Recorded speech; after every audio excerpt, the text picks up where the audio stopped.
Kemi we. Asante, tunampokea mgeni wetu wa heshima na pia tunampokea our chairman. Karibu sana our provost and our chairman na our director Madam Jacqueline Shomba na wageni wetu wote ambao siku ya leo wamejumuika pamoja na sisi. Kwa hivyo wageni wetu wanapokaribia nasi tujipange vizuri. Haya, are you happy? Mumefurahi? Are you happy? Are you ready? Hebu fanya mikono hivi. Ukiona mtu ainui mkono hapa kwa makwapa yake kuna kitu ambia, lakini wazee wa Masai wanainua kidogo sababu unajua makwapa yao sasa ndio imetokea kabisa.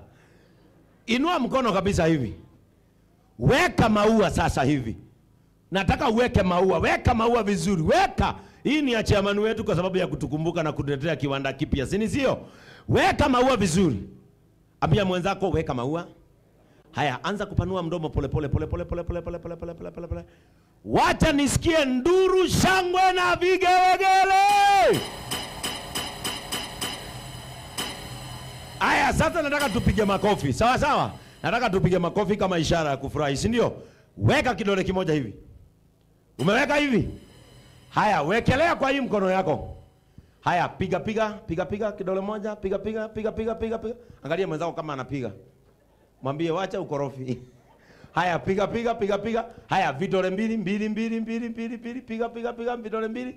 Twende vidole tatu. Twende vidole 4, vidole 5, weka pamoja, tupige makofi, shangwe na vigelegele.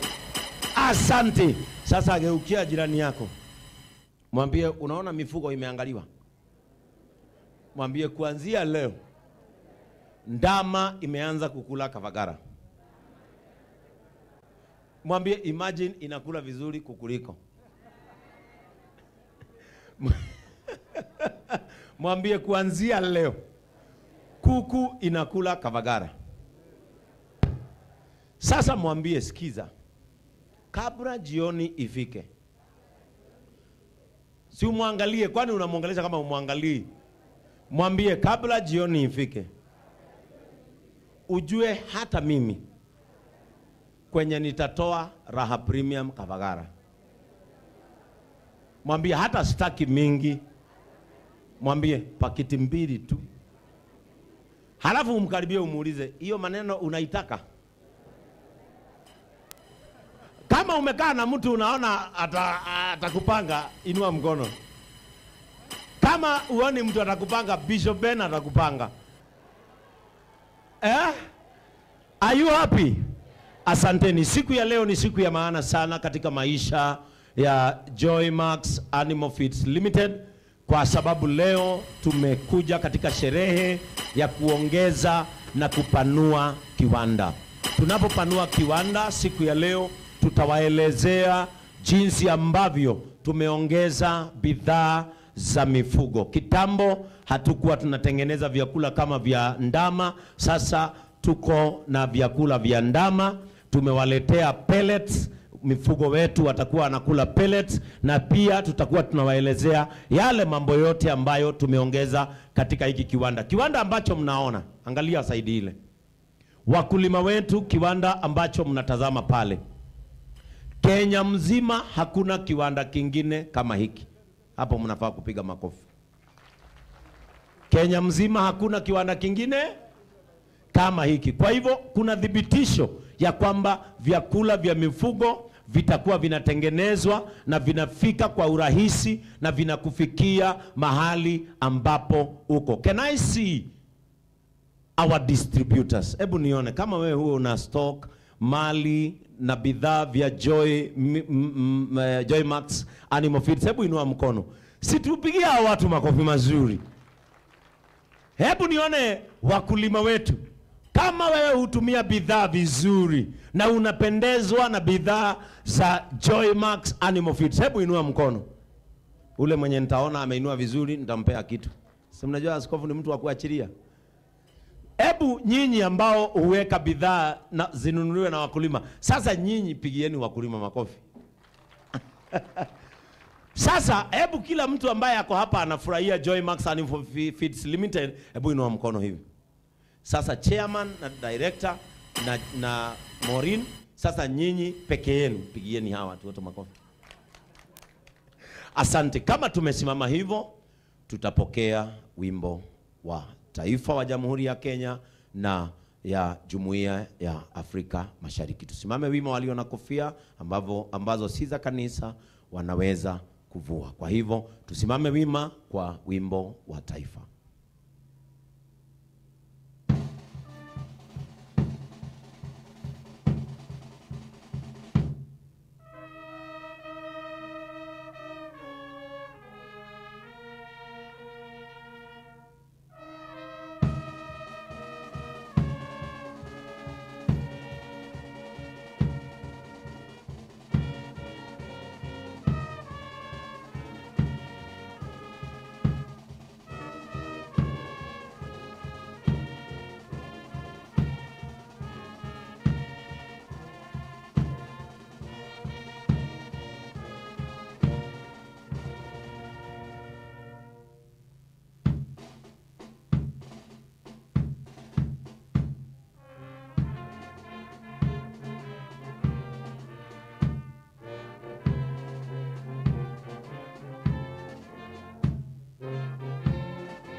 Asante, tunaweza weka mikono pamoja, tupigie makofi bandi yetu. Mungu wetu awabariki sana.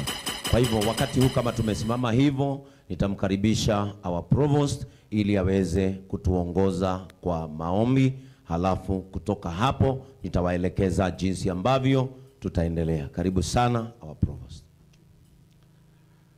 Tunakushukuru Mungu wetu kwa vile umekuwa mwema, umetulinda, umetupatia safari jema, umetuhifadhi, umetupatia siku ingine jema. Tunashukuru kwa sababu ya ulinzi wako na nafasi ambayo umetuandalia kila mmoja wetu tuungane katika kikao hiki. Twakualika Baba wa mbinguni, uendelee pamoja nasi.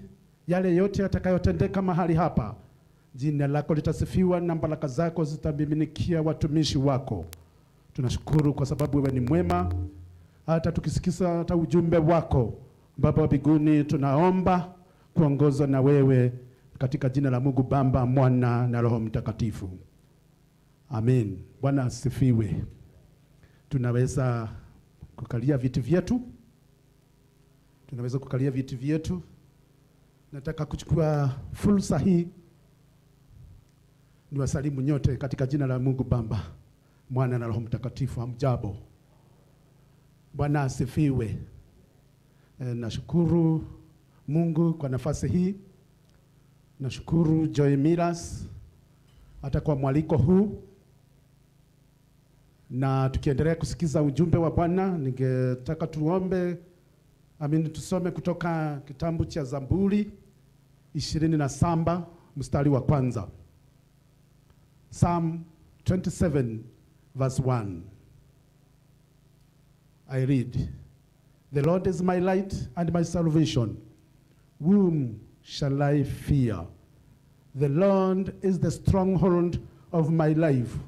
Of whom shall I be afraid?" Bwana asifiwe. Naanza kwanza kabisa kwa kusema jina langu. Mimi naitwa John Boingechu. Yesu ni mwokozi wa maisha yangu. Ninahudumu na kanisa la Kianglikana pale St. Thomas Cathedral Kilgoya, na ninashukuru Mungu kwa nafasi hii.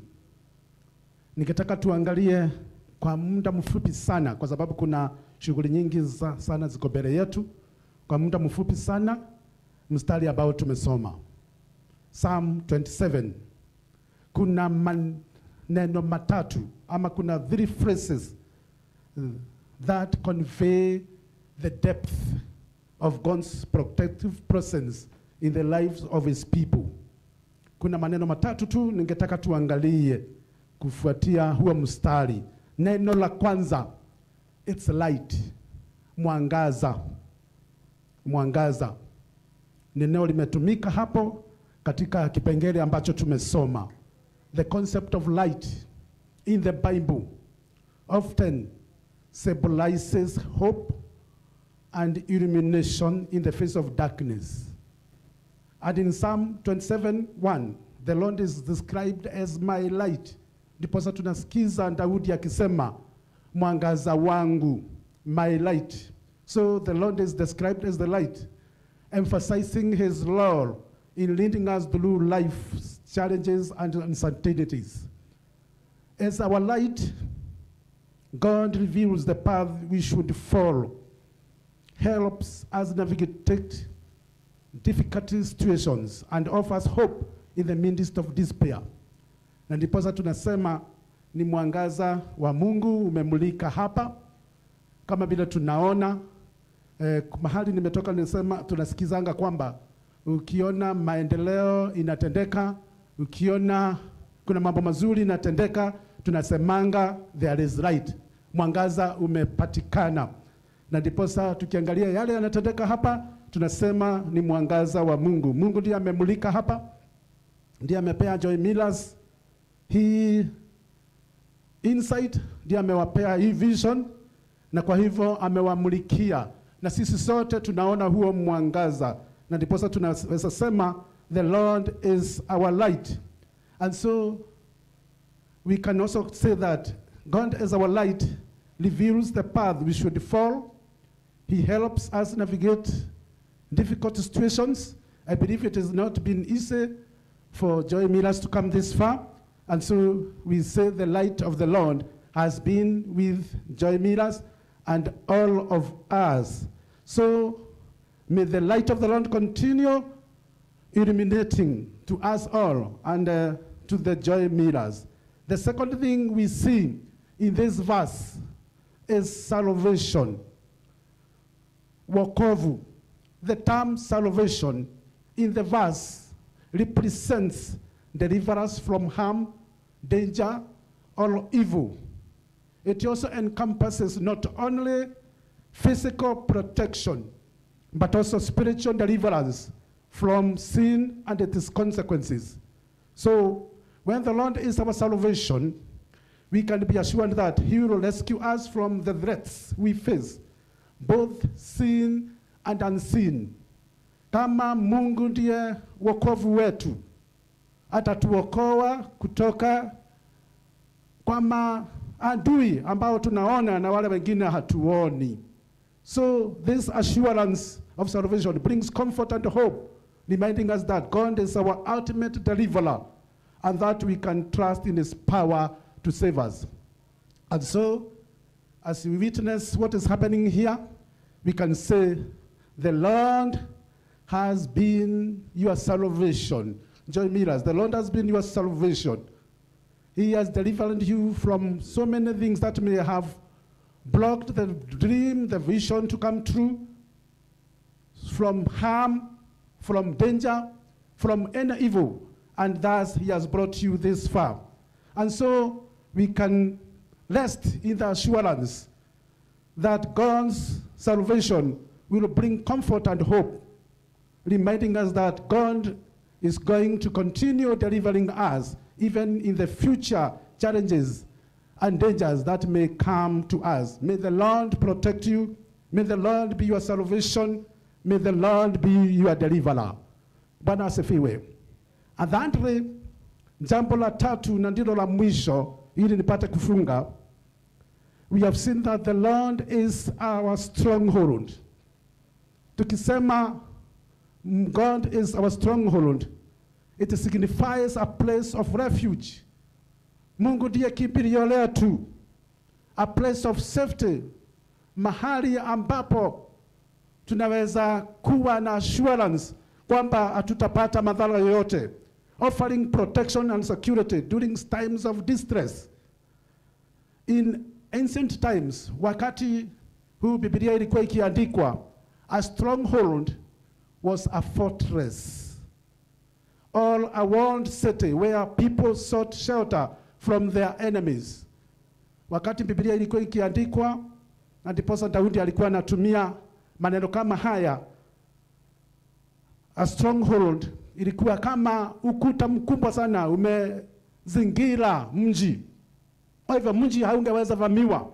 Mji adui hawangeweza ingia ndani ya huo mji. Kwa sababu kwa sababu ya ukuta huo. Na sisi tukisema the Lord is our stronghold of our lives, it's like the psalmist is emphasizing that there is that impenetrable nature of God's protection. Ni kama kuna huo ukuta Mungu ameweka na hakuna mtu anaweza ingia kwa sababu uko na nguvu nyingi sana. So when we seek refuge in God as our stronghold, we can trust that He will guard and defend us against any threat or diversity. And so that's our prayer for Joy Millers. May the Lord be your stronghold. May you put all of your trust unto Him, that He will guard and defend you against any threat, anything that's against you, any adversity. May God continue protecting you. Bwana asifiwe. Kwa hivyo, hiyo ndio maombi yetu kwa siku hii, kwamba Mungu atakuwa mwangaza wenu, Mungu atakuwa wokovu wenu, na Mungu atakuwa kimbilio chenu. Katika jina la Mungu Baba, Mwana na Roho Mtakatifu. Let us appreciate our provost. Weka mikono vizuri. Inua mikono. Weka maua. Weka maua. Ambia jirani yako, pikia provost chapati za raha. Fanya hivi. Fanya hivi. Fanya hivi. Fanya hivi. Shika umbu asikuliwe. Shika umbu ingine. Ua. Thank you so much, our provost. Indeed, that is a timely word, and especially to our chairman. And na chairman, unatetemeka? Uko sawa? Yani hauamini Mungu amekufikisha hapa. Hii ni neema. Si ni mkono wa Mungu? Haijawa rahisi kufika hapa, ni mkono wa Mungu umetubeba. Thank you so much. All our visitors and our guests, karibuni sana.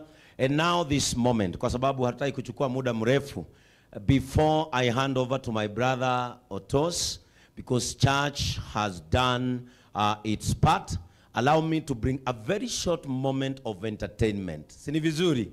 And allow me to appreciate all our administrators wakiongozwa na our chiefs. Chiefs wetu wote wasimame so that we appreciate you.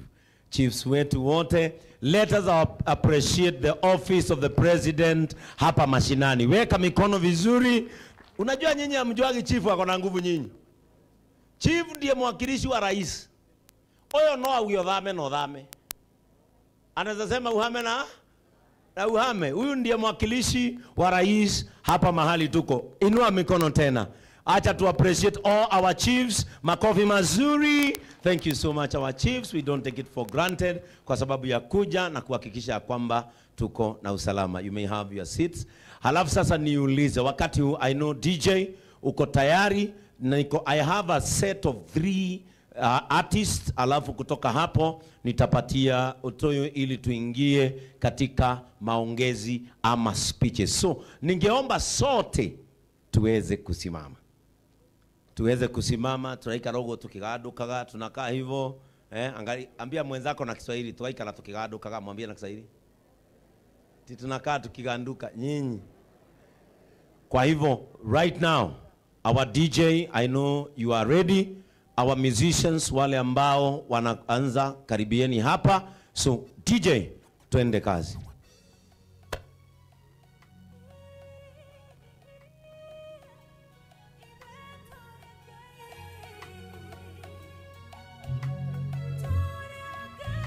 Haya, tuharakishe Mike tafadhali.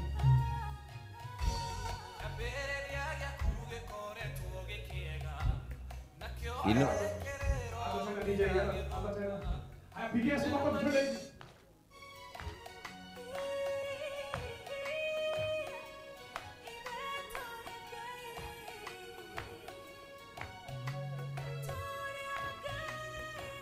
Tupe sauti.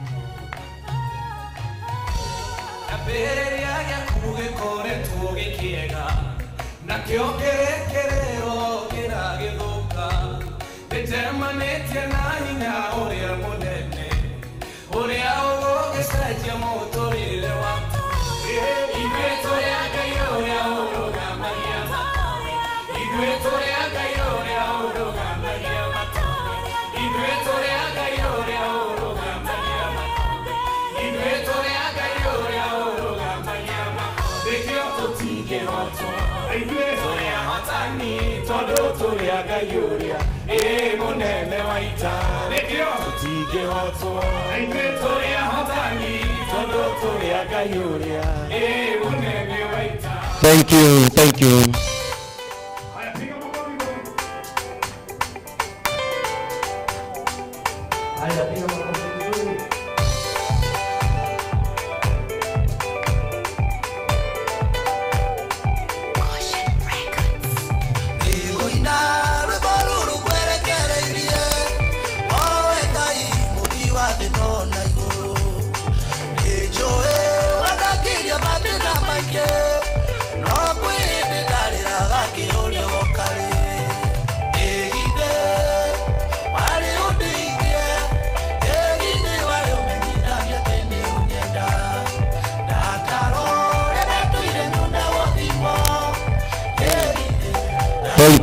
Thank you DJ, asante. Tuwapigie makofi mazuri. Sasa kama tumesimama hivyo, allow me to welcome my brother Otos. Mnapenda Otos? Mnapenda Otos? Mnapenda Otoyo? So weka mikono hivi, weka mikono hivi, weka maua, weka maua. In one and twos, let us welcome Otoyo. Tumpigie makofi mazuri anapokuja ili atuletee the speeches of the day. Kupandisha hapa. Asante sana. We may all have our seats. Asanteni sana. Asanteni sana. Waislamu, assalamu alaikum.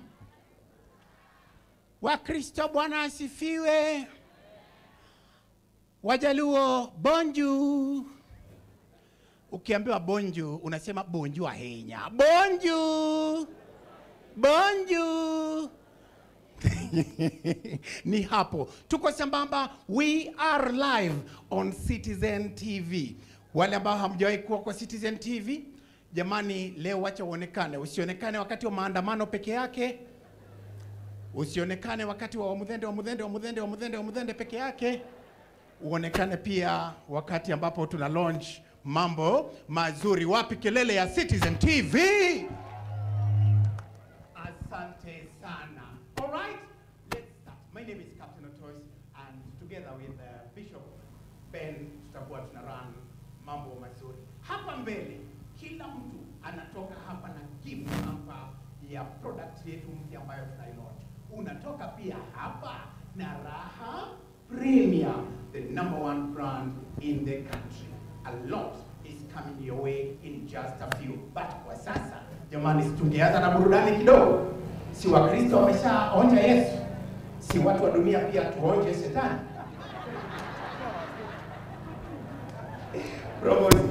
Provost, hapa unaona hawa watu. Kuna macho za watu wengine hapo wamefinika na miwani, sikupenda mbao. Hangover. All right, let's get our own traditional dancers wa hapa nyumbani na nje ya Central Province pia to start us off.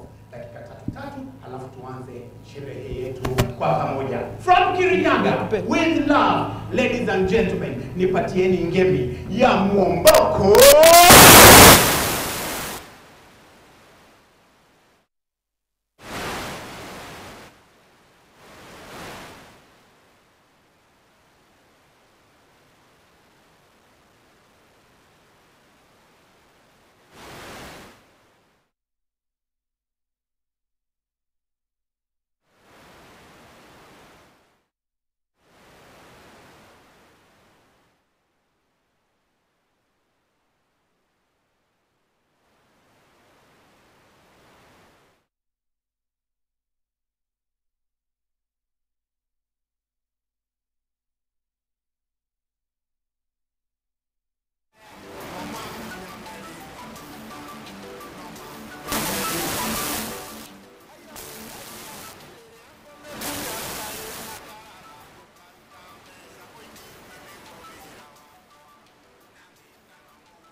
no makinya mbere mukeinera rendi oni ciana yakwa mwambirire icokio mikebe nĩ mĩingĩ gwĩkombe mikebe nĩ mĩingĩ gwĩkombe gĩcokio ti kĩũru oni ciana yakwa ta mũkũrĩcongwa rorete mũrume manjĩra rorete mũrume manjĩra kũinana gĩcokio niĩ wa Wanjiru gũkũndiretwo nĩ rũthio rũcio no rũgakĩandione kũi rũcio no rũgakĩandione hau ngũgũteithie rendia nda yakwa raigua kĩara na kũngũthire nĩtũrĩkanire rendia nda yakwa ndahĩtia kũgwanja ngagwa kĩhingo-inĩ na mũndũ ngagwa kĩhingo-inĩ na mũndũ Njong'ia wa Moyo ndũkariganĩra mũrata wa mwene arimina wĩ mwena wa Georgia mũrata wa mwene arimina ũyĩ mũrata wa mwene arimina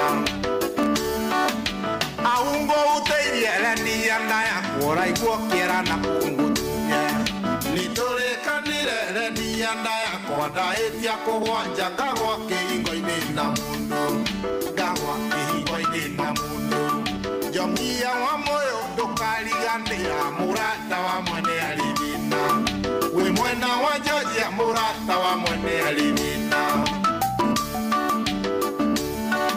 Rendi cia Rũraya Kai mwarĩire kĩrekei mũrie Rendi cia Rũraya Kai mwarĩire ki tondũ mwatendera ta inoro mũrĩaga pizza ĩiyũrĩte cheese mũkarĩa hambaga ngũkũ cia mũcaina nĩkĩo mwatendera ta inoro nĩkĩo mwatendera ta inoro kĩrimũ nĩ kĩũru kĩrwate mairigũ kĩgĩraga ithanwa na banga Momboko dancers tafadhali. Umeona ukiangalia sura zao unajua walipigania uhuru, na ukileta upuzi hao watakupiga. Let's appreciate them one more time. Hapa mbele tuko na Waithaka wa nilipoisoma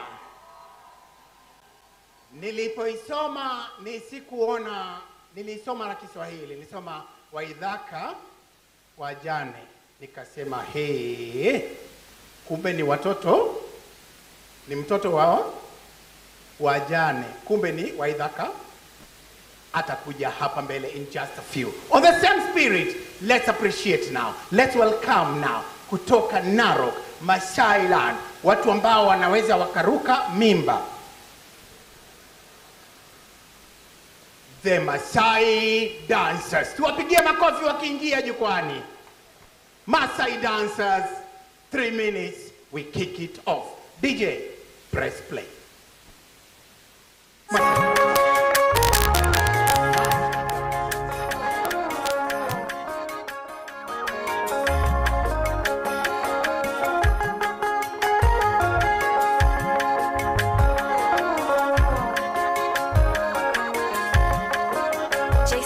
Olá,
All right, let's appreciate the Maasai dancers, ladies and gentlemen. Wanarudi. Mwomboko pia, wanarudi. This is just birthday. This is just birthday. Ndio inaanza sasa. We are here to launch Joymax Animal Feeds.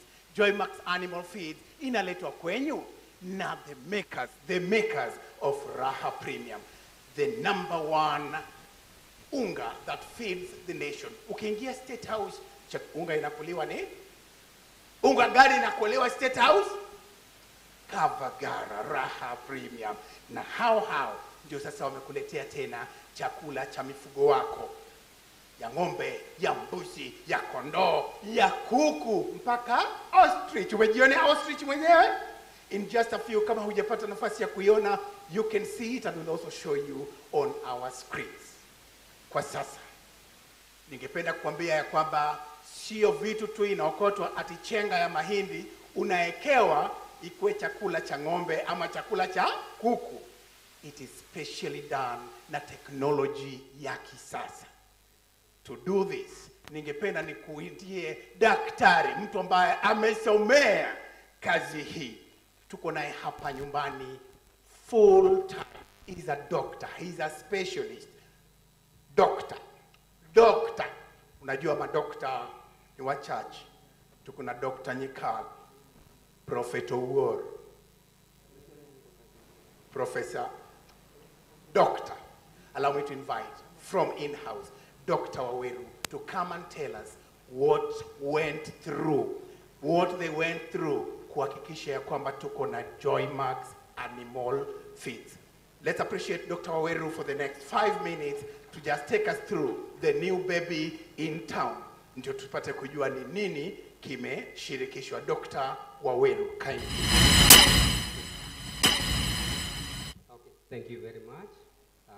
I'm Joseph Mushiri Waweru, and I'm in charge of feed production. Thank you so much. So, distinguished farmers, ladies and gentlemen, I'm Waweru Joseph. I'm in charge of animal nutrition, and here at Joymax, I'm in charge of feed production. On behalf of the entire Joymax Animal Feed Limited, I would like to sincerely thank you for honoring our invitation and for joining us today for this special launch and commissioning ceremony. Your presence means a lot to us, and we truly appreciate your support. Today, we proudly present a state-of-art, ultra-modern feed mill, a true product of science, research, and technological advancement. This facility has an installed production capacity of 160,000 metric tons per year, enabling us to produce high quality, highly homogeneous animal feed for the Kenyan market and beyond. Our machine operates on 3 independent lines, carefully designed to prevent cross-contamination between feeds for different animal species. This guarantees animal safety and optimal nutrition and increased farmers' productivity. In response to the growth of the livestock sector, we have expanded our product range to become a one-stop shop for animal feeds. Our newly introduced products, our new baby, include broiler starter crumbs, broiler finisher pellets, calf arewina pellets, pig creep pellets, pig finishing meal, and all-stock cube. To serve the diverse needs of our farmers, the products are available in 10, 20, 50 and 70 kg package. To ensure strict product quality and consistency, we have dedicated independent quality control department equipped with modern in-house laboratory that verifies the incoming raw materials and all our finished product in line with KEBS standard. And that is the team that I work with, the quality control department. Thank you so much, Steve and the team. Asante sana. Beyond manufacturing, we will continue offering farmers technical support through dedicated extension service team, farmers visitation, training, and field days to ensure correct usage and optimum productivity. In conclusion, as the production team led by animal nutrition experts, we assure you of consistent, high quality, safe, and unmatched feed uniformity in the market. Our commitment is to support Kenyan farmers with reliable, science-based animal nutrition. Thank you very much, and may God bless you. Asante sana, Dr. Waweru. Thank you so much, Dr. Waweru. Let's appreciate Dr. Waweru tafadhali. Asante. All right. Mumesikia what has just been said. Kila kiru kimepitia kwa teknolojia ya kisasa. All right. In just a few, tutamuita our sales manager atuambie namna ambavyo itakufikia from every corner of Kenya. This is not a central province product. It's a product for the entire country. But before that, now that you know the product, si ingekuwa vizuri mukionja kidogo. All right? I want to randomly award 5 people muone packages zetu ya what you're receiving now. Na kila mtu atatoka hapa na kitu, hakuna atakayeenda nyumbani mikono mitupu. Do you have your vouchers ready? Okay, nitaangalia randomly voucher number 160. Uko na voucher number 160, make your way here na nataka kuiona. Uko na voucher number 175, come on stage right now. Voucher number 199, make your way to the stage right now. Voucher number 154. DJ, give me anything as they make their way hapa. Wenye hizo voucher kuja haraka ambayo imelaunchiwa leo. Please make your way now. Twende DJ. Tumeona mkono wake Bwana.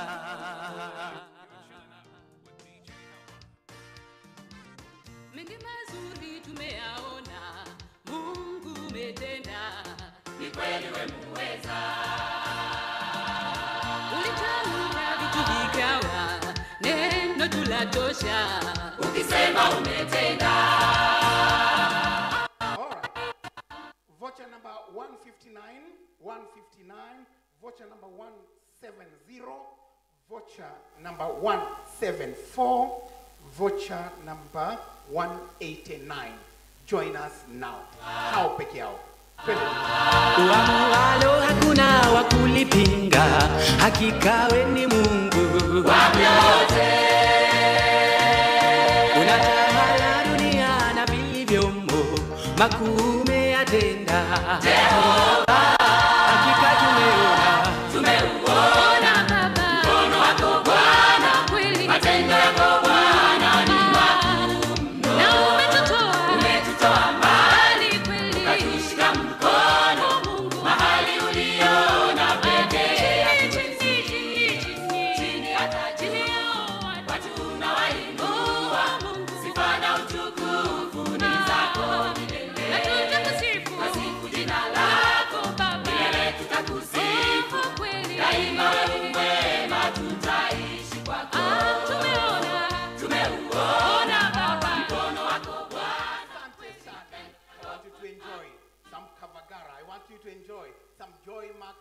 Malfeed, nyinyi ndio mtakuwa kwanza kuanza kuzitest as we go. Tafadhali chukua mkoba wako, unaweza ukawaonyesha ulichokipata ukienda kukaa chini.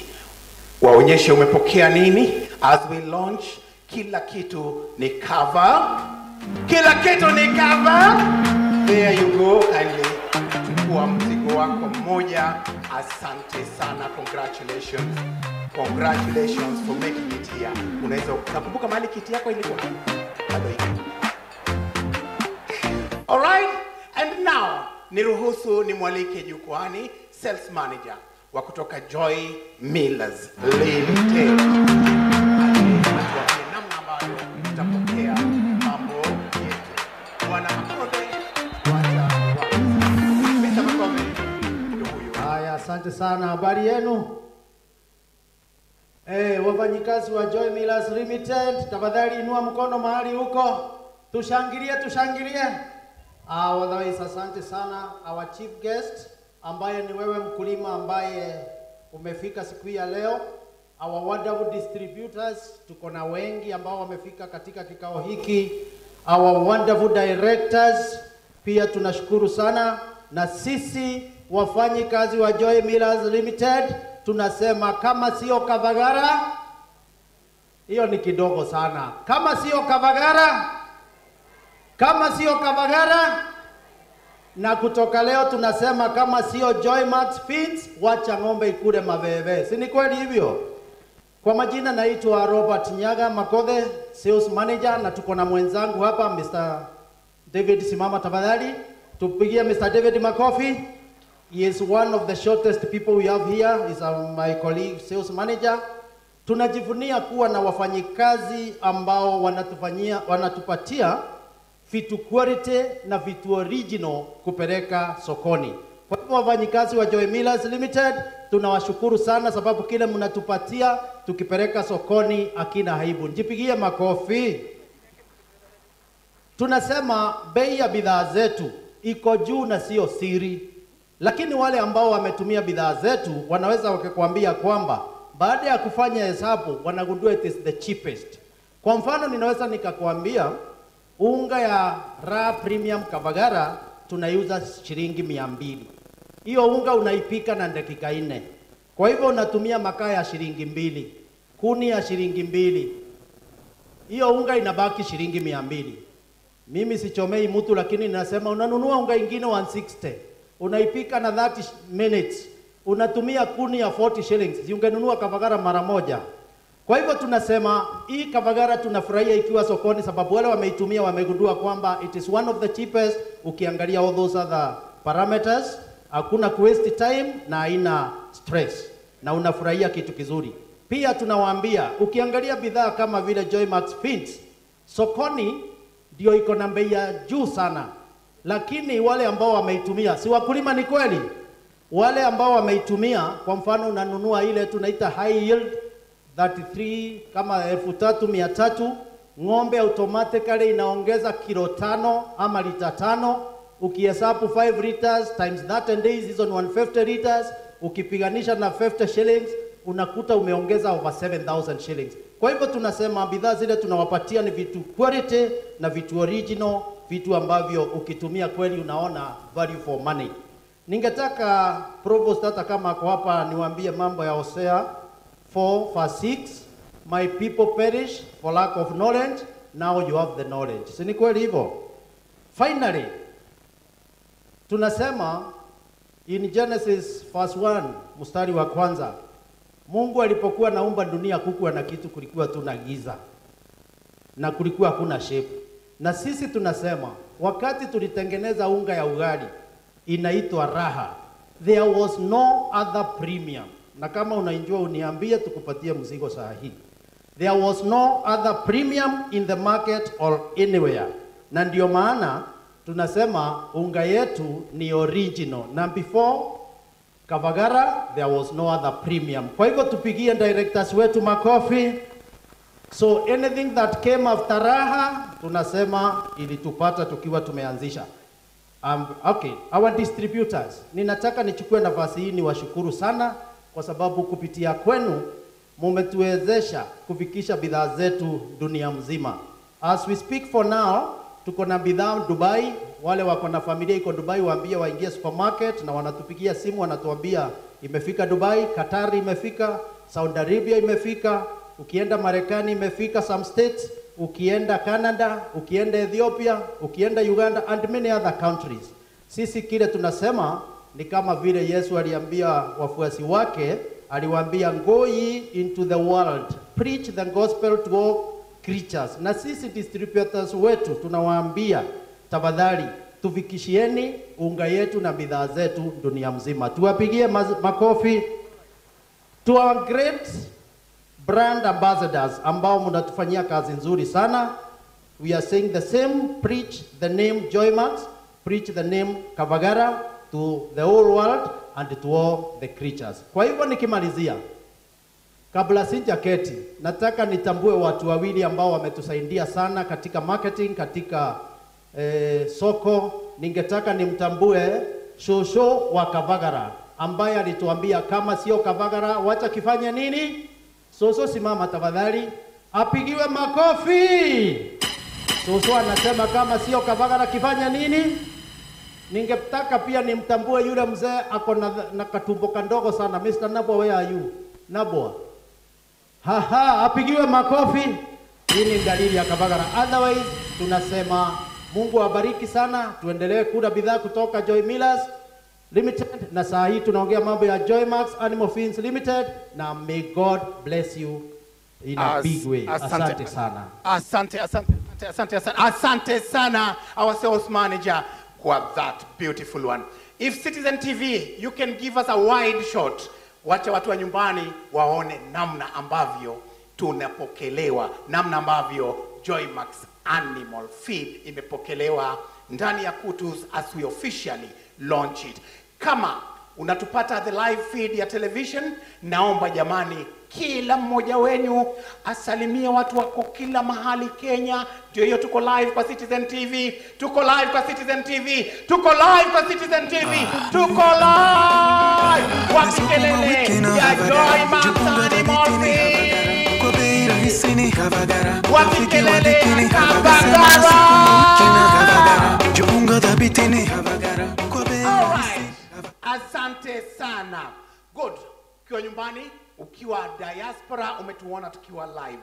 Before I invite Kenya Bureau of Standards kusema kama wamecertify ya kwamba Joymax Animal Feeds iko sambamba, niruhusu nimuite Operations Director wetu Mr. Patrick Murioki nongonezea kitu sumi tu, and then after that Kenya Bureau of Standards, kisha tutapatiana kwa leadership yetu ya Kavagara. From Kavagara, allow me to invite on stage Mr. Patrick Murioki. Patrick Murioki. All right.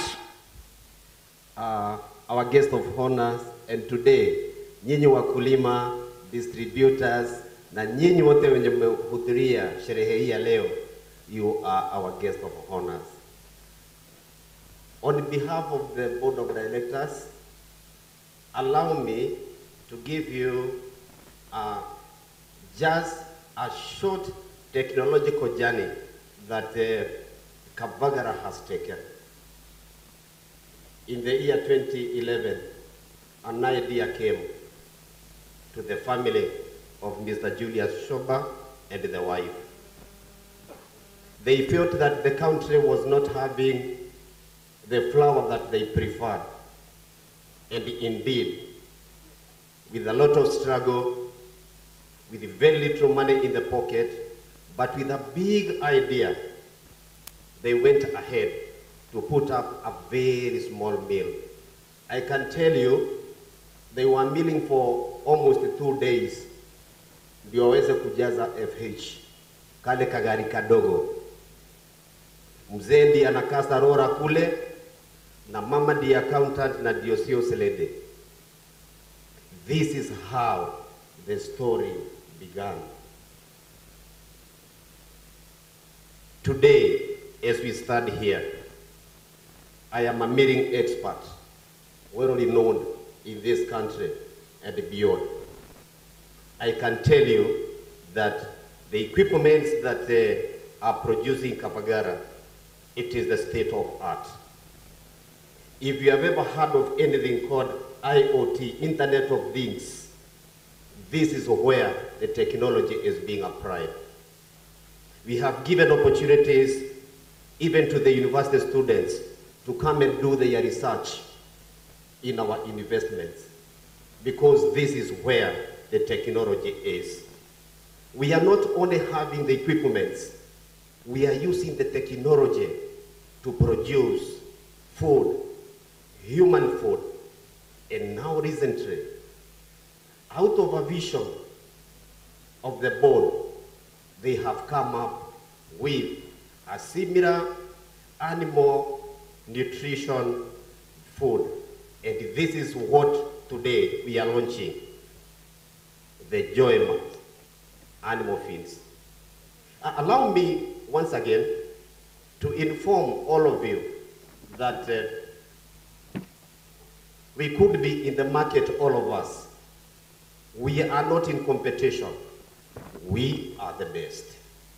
Everyone else will copy what we shall do, because even by the year 2011, when the vision of the Raha Premium came, they had a challenge of marketing a premium flour in the Kenyan market. But today, it is a reality. Everyone, me and you, we can't have our ugali if it is not from Kavagara. It has taken a lot of big vision for us to be able to put up, especially what we are launching today. Many people who produce the animal feeds, they mix them depending with the volume. Weka debe moja ya porad, weka debe ingine ya mahindi, saga changanya kidogo, weka chumvi hapa na pale. Hey, today we are having the state of art system that can be stopped and started from where I am. Using my phone, I'm able to start the factory, Shangilieni Kavagara. We are going places. Each and every day, feel touched by a product that is coming from Kavagara. Thank you. Asante. Asante sana. Asante sana Bwana Murioki. Thank you so much. Ladies and gentlemen, it has not been an easy journey getting here, getting to a place where we launch a new baby in the Kavagara family. It's been Raha Premium, Kavagara. The journey has just been tedious. Mpaka leo tunavuna matunda yake. I want us to spend the next 4 minutes. We focus our attention on the screens. We focus our attention on the screens and watch a documentary, a Kavagara documentary of where we've come from hadi hapa ambapo leo tunamkaribisha mtoto mpya kwa familia yetu. Mtoto mpya anaitwa JoyMax Animal. Sasa tuko na chakula cha binadamu na chakula cha mifugo. 4 minutes, let's enjoy the journey ya Kavagara family. Let's go.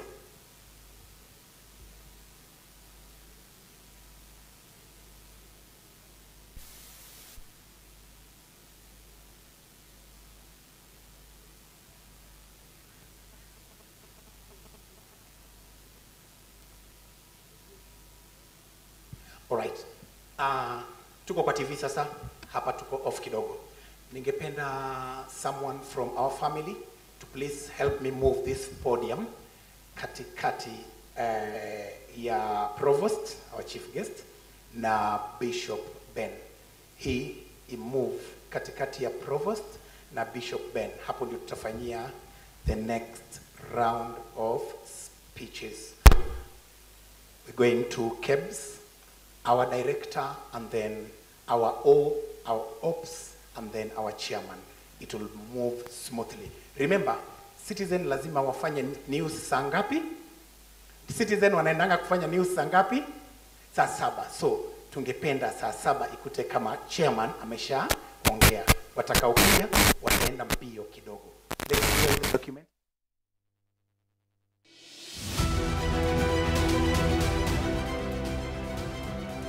Katika dunia ambayo utoshelevu wa chakula ni haki ya msingi kwa binadamu, kampuni moja imejitokeza na kusimama mstari wa mbele, ikibadilisha nafaka kuwa dhahabu na lishe kuwa nguzo ya taifa. Joy Millers Limited. Kwa miaka mingi, majina kama Raha Premium Kavagara, Raha Premium Ngano na Joy Max Mwivoko Flour zimekuwa ishara ya ubora usioyumba kwenye meza za familia kote nchini. Hii ni simulizi ya ukuaji inayoendeshwa na teknolojia na dhamira thabiti ya kumhudumia mlaji. Muungano timilifu kati ya kuelewa kwa soko. I want to take this opportunity to thank our Kenyan families for trusting in our brand and making Kavagara a household name. From Mount Kenya to Mombasa to Kisumu to Garissa to Marsabit to Wajir, also into international markets. Just to mention a few: Qatar, Saudi, and Dubai, Australia, Canada, and many more. With the rapid change of technology, Joy Millers has not been left behind. We have introduced a state-of-the-art animal feed production line, which guarantees superior quality feeds, making Joy Max Animal Feeds a top choice for our farmers. This upgrade increases our production capacity in order to meet our growing market need. The good story of quality of Kavagara products begins here. Today, we have opened a new chapter, and this is for animal nutrition. Chakula cha mifugo.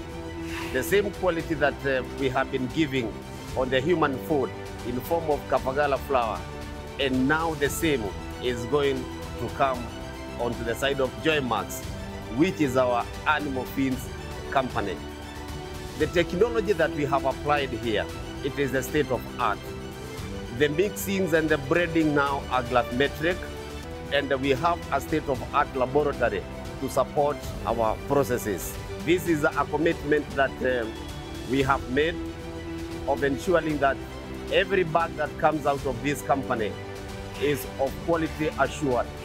Muungano timilifu kati ya kuelewa kwa soko na weledi wa kiteknolojia unaohakikisha ubora unawasili hadi pembe zote za nchi. Huu ni ukuaji uliolelewa na akili za karne, safari iliyobebwa na teknolojia, lakini moyo wake ukasalia kwa mlaji. Kutoka kwa gunia moja ya unga ikajengwa falsafa kamili ya utoshelevu wa chakula, falsafa inayosukumwa na uongozi wa soko, ikatengenezwa kwa nguvu ya teknolojia na kupanuliwa kwa nia yenye uzito wa moyo. As Joy Millers Limited, we have stayed committed to our promise to our consumers to provide them with unmatched quality products, and we got to a point where market demand has prompted us to leverage the same across the food ecosystem, where we don't just concentrate on human nutrition, but we also focus equally and with the same commitment of quality to animal nutrition. With the expanded facility that we will be launching today, that has seen to creation of more job opportunities. We are also contributing widely to the food security of the nation by providing nutrition across the food ecosystem, and we are also playing our great social responsibility whenever we get an opportunity to. Nataka kuchukua nafasi hii ni mshukuru Mungu sababu ya mahali tumefika. Tunajua isipokuwa ni mikono ya Mungu hatungekuwa tumefika hapa. Pia nataka kushukuru wafanyikazi wote Joy Millers sababu isipokuwa ni bidii yao hatungekuwa mahali tuko kwa leo. Pia nataka kushukuru consumer wetu wote wale wanatumia bidhaa zetu kama Kavagara Raha Premium. Saa hii tunaelekea kufungua kiwanda mpya ya Joy Max Animal Feed ambaye tunajua itakuwa original kama Kavagara. Sisi Joy Millers ile kitu tunaangalia sana ni quality.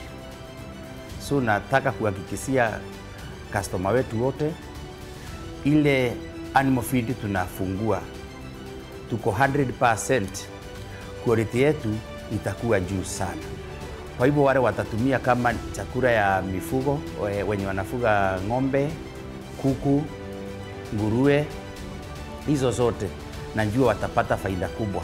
Joy Millers na Joy Max Animal Feeds, dira moja, kiwango kimoja, mustakabali mmoja.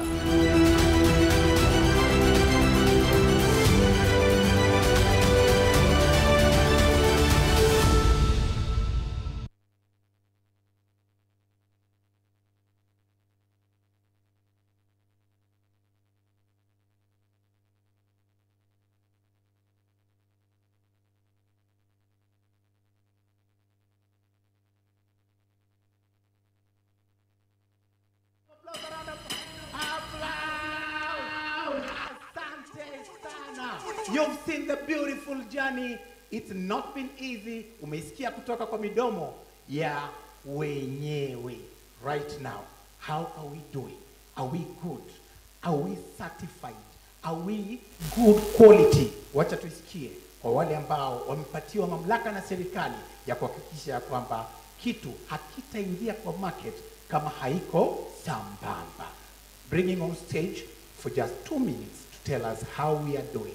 I'm bringing on stage the Principal Quality Assurance Officer at KEBS, Mount Kenya Region, Mr. Simon Shomba. Let's appreciate Mr. Simon Shomba from KEBS as he walks on stage.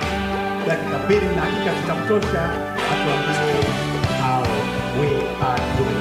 Mike 1.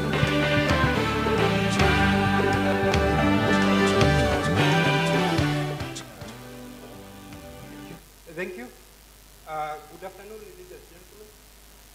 My name is Simon Chomba. I'm here to represent my regional manager, Madam Jacqueline Kagiri, who is away on official leave on this occasion. We are proud to be here in support of the inauguration of Joy Max Animal Feeds, who have been our partners in ensuring that we are offering quality and safe goods to our customers, to Kenyan citizens. And I'm here to confirm that Joy Max has been consistently providing quality goods to the extent, other than the mandatory standardization mark, we made an extra step, wako na mpaka diamond mark, which means anytime tunachukua kavagara, anytime tunachukua unga ya ngano, inapita, ina-exceed kupita. So, niwarudisha nyuma kidogo, Mount Kenya Region KEBS office iko mahali inaitwa Nyeri, Outspan Plaza, just opposite Outspan Hospital. We serve about 9 counties. Tuko Kirinyaga, tuko Nyeri, tuko Embu, Murang'a, Meru, Tharaka Nithi, Isiolo, parts of Laikipia, na Lower Marsabit. So our main office is in Nyeri, but we have another office in Meru, where to make labs. So most of the products tukichukua, hata kama ni unga, tunapeleka Meru laboratories. They are nearly introduced. So on behalf of KEBS, I congratulate Joy Millers Limited on the launch of this automated animal feeds production line. This investment reflects your strong commitment to quality and safety on the products that we are offering to our citizens. KEBS' role in standardization methodology and conformity assessment ensures that products meet required standards, measurements, and accuracy in terms of weight and processes. In this, we are growing our economy. We are employing so many people, and this money is coming back to our economy. These pillars are essential for protecting consumers, supporting farmers, and strengthening industry. So congratulations to Joy Millers for this inauguration. And to confirm what we have just seen about quality, Joy Millers have about 13 permits. When we talk of permits, these are products KEBS has tested, found them to be safe for use, and issued permits. They include, maybe I can say a few, soy and winner, all stock meal, fortified wheat flour, which has a DMAC, daily meal, standard, daily meal, ordinary, fortified maize flour, Kavagara of course, sifted maize flour, daily chick mash, layers mash, grass mash, kienyeji mash, broiler starter, broiler finisher, broiler clubs. So we can confirm that Joy Millers have varied Kenya Bureau of Standards permits. And for purposes of those maybe would have doubts about this, you can send an SMS to 20023 and just write the name Joy Millers. You'll be able to confirm that all these permits are valid. So congratulations to Joy Millers, and we really appreciate your cooperation with KEBS. Thank you. All right. Asante. Asante sana KEBS, Mr. Simon Shomba, kwa kuhakikisha kwamba tuko sambamba. Amesema ukiangalia mark yetu ya quality iko na gold, hao wengine wako na bronze. Tuachane na watu wa bronze. Right now, allow me to introduce on stage, who will in turn introduce the MD. MD will introduce our chairman. Watapokezana namna hiyo in quick succession. Allow me to introduce on stage right now our Chief Operations Officer, Madam Maureen Shomba, to make a few remarks. Chief Operations Officer, Madam Maureen Shomba.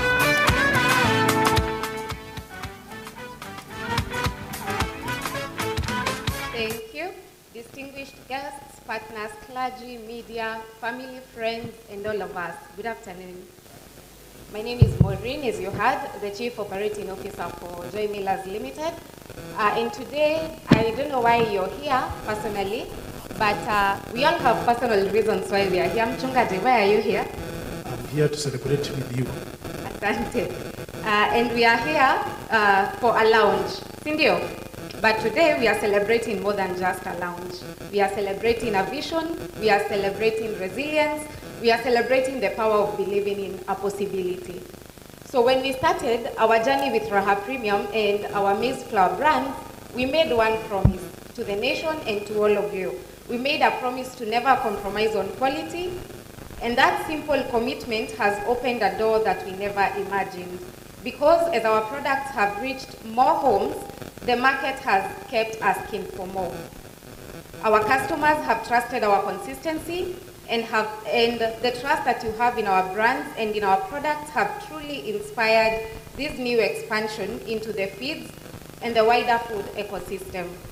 It is that growing demand, built on quality, built on honesty, and built on hard work that has brought us here today.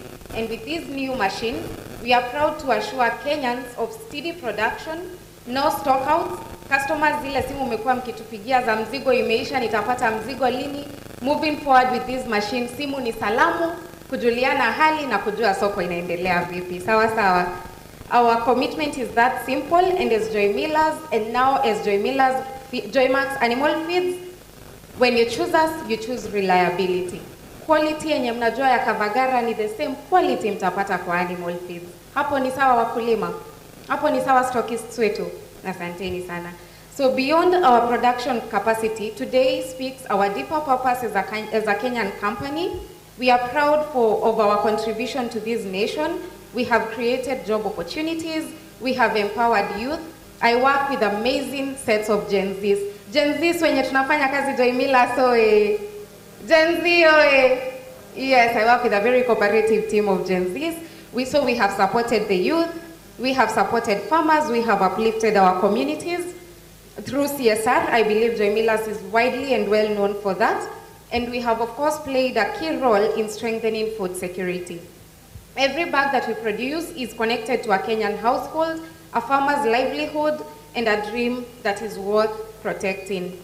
None of this will be possible without all of us.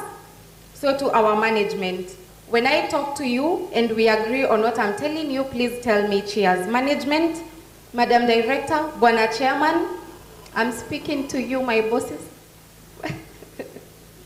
So I want you to assure these people, I want you to assure wakulima, ninataka muassure wa Kenya, that you as the management of this company will see to consistent quality of our products, and will see to the vision and the promise that we have kept, that kila mtu mwenye ana invest a coin, their money to buy our products, will buy quality. If you agree with me, tell this crowd cheers.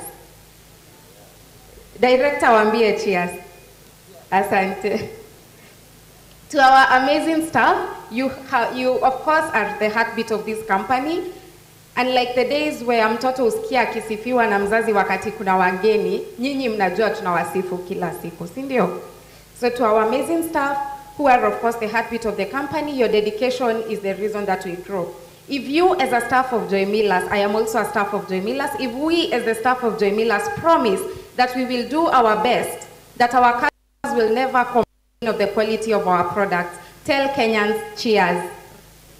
Joy Millers staff, cheers. Good. To our stockists and distributors, tumewaita hapa ndio mshuhudie kiwanda chenu, you are our bosses. Here at Joy Millers we say, mimi sio boss, the chairman is not our boss, we are paid by you. We are paid by those orders that you give us. We are paid by the amount of magunia mnaweka order tunawastokia. You are our employees. If you promise to give us jobs, if you promise that Joy Millers will never lack a job, if you promise that you will sustain us kwa kutupea hizo orders, distributors and stockists, tuambieni cheers. Iyo lazima mnihakikishie, you are our bosses, we are here because you're there. So if I have your promise that you will keep supporting Joy Millers, tell me cheers. Asante sana. To our farmers, wakulima wetu, we truly thank you. Sisi tukipewa kazi na hawa stockists, tuwapelekee mzigo, muamue hamtakula mifugo ya Joy Millers. Sisi tumeisha. So the end lies with you. Wakulima ni inueni mikono. If you promise that stockists hawatawailalisha mzigo ya Joy Millers kwa maduka yao, and if you promise that you will support Joy Millers because in turn we are giving you quality, tuambieni cheers. Asanteni sana. To our neighbors, kampuni yetu ilianza kwa kanafasi kadogo tu, shamba la mtu, and we have sat on people's lands who have selflessly pushed away for us, wametuondokea ndio tuweze kupanuka. So our neighbors, we are a product of who we are. Na majirani wetu, iwapo hii team yote itatusupport, iwapo wakulima watatumia bidhaa zetu, iwapo Wakenya watakula our quality products, and you promise that na sisi tukitaka kupanuka zaidi mtatuondokea, wapi majirani wetu? Where are our company neighbors? Hamtaki kuinua mikono ndio msini promise mtatusongea tena. Our company neighbors, tukiwabishia tena tuwaambie Wakenya wameamua Joy Millers ipanuke zaidi. Tafadhali, in the same spirit, please give us room to grow. Give us room to feed Kenyans. Give us room to provide quality goods to Kenyans. And asanteni sana for allowing us the room and a proper environment for growth. We really appreciate you. To our board of consultants, to our family, to the clergy, to our friends, we really appreciate the prayers, the support, the claps behind the scenes. Tunawashukuru sana. We will not be here without a support system in all of you. So today, we expand not for Joy Millers, not for ourselves, but for the generations that will come after us. We are expanding for Kenya. We are expanding for the dream and the commitment to serve Kenyans with not just a product, but we assure you that quality will always be our middle name. Sisi kwa quality tutaongoza, wengine tutawaruhusu tu kwa heshima watufuate nyuma, si ndio? So here is to growth, here is to excellence, and here is to the future of Joy Millers, and now to the future of Joymax Animal Feeds. Asanteni sana. God bless all of you. Allow me to usher in a gentleman who may look like me, a gentleman who tuko hapa kwa sababu alilala akaota na akaamka akatekeleza ndoto yake. Na chairman, Mr. Julius Chombanyaga, our company chairman. Makofi ya chairman.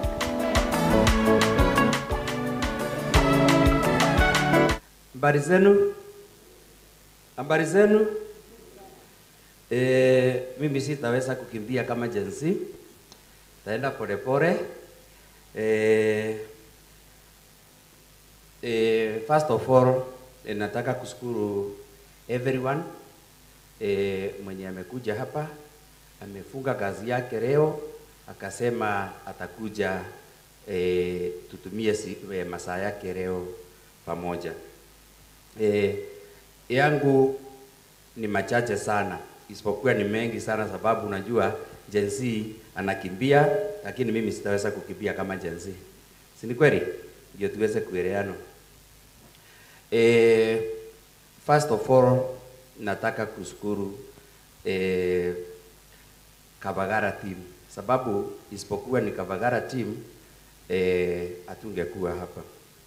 So first of all, tunashukuru Mungu kwa wakati huu from 2010 up to 2025. Sababu hii Kabagara ndoto tulirara tukaota 2010. So Kabagara mwenye anakura tumepambana naye mpaka 2025. Na yangu yenye naweza sema mambo ya Raha Premium Kabagara, jina premium, wakati tumekuja kuleta hiyo jina premium tulikuwa kwa Joymax.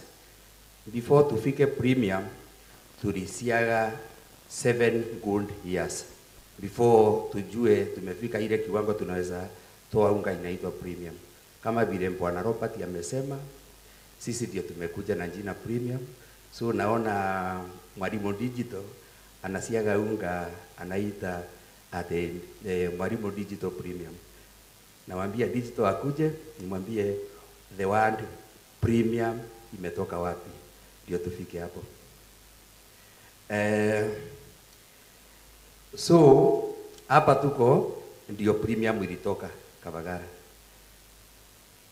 Na wakati tulikuwa tunaigiza hiyo unga kwa soko ilikuwa ngumu sana, sababu wakati umetengeneza premium kuipeleka kwa soko, ile wakati unga ilikuwa inatoka 60 shillings, kwenda kuambia mtu kuna unga ya 150 ilikuwa kazi ngumu sana. Na let me say, kuna mzee na kuanga na shukuru sana, ni vile ajui anakuanga kule Karatina anaitwa Wama. Sababu huyo ndio yule mzee nilienda nikaweka unga kule kwake, na wacha nimwambie vile nimefanya. Na hiyo sio siri na msiandike hapo. Niliambia watu wangu hapa wakati tulianza, sababu tulikuwa na mama, kaambia sasa sababu tunataka hii kazi imekuwa ngumu na soko ilikuwa ngumu sana.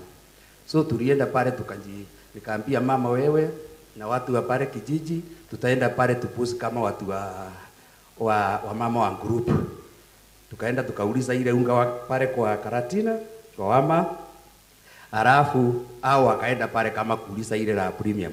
Hapo ndio tulianzia hiyo market. Ilikuwa ngumu sana. Sijui kama tuko pamoja mpaka hapo.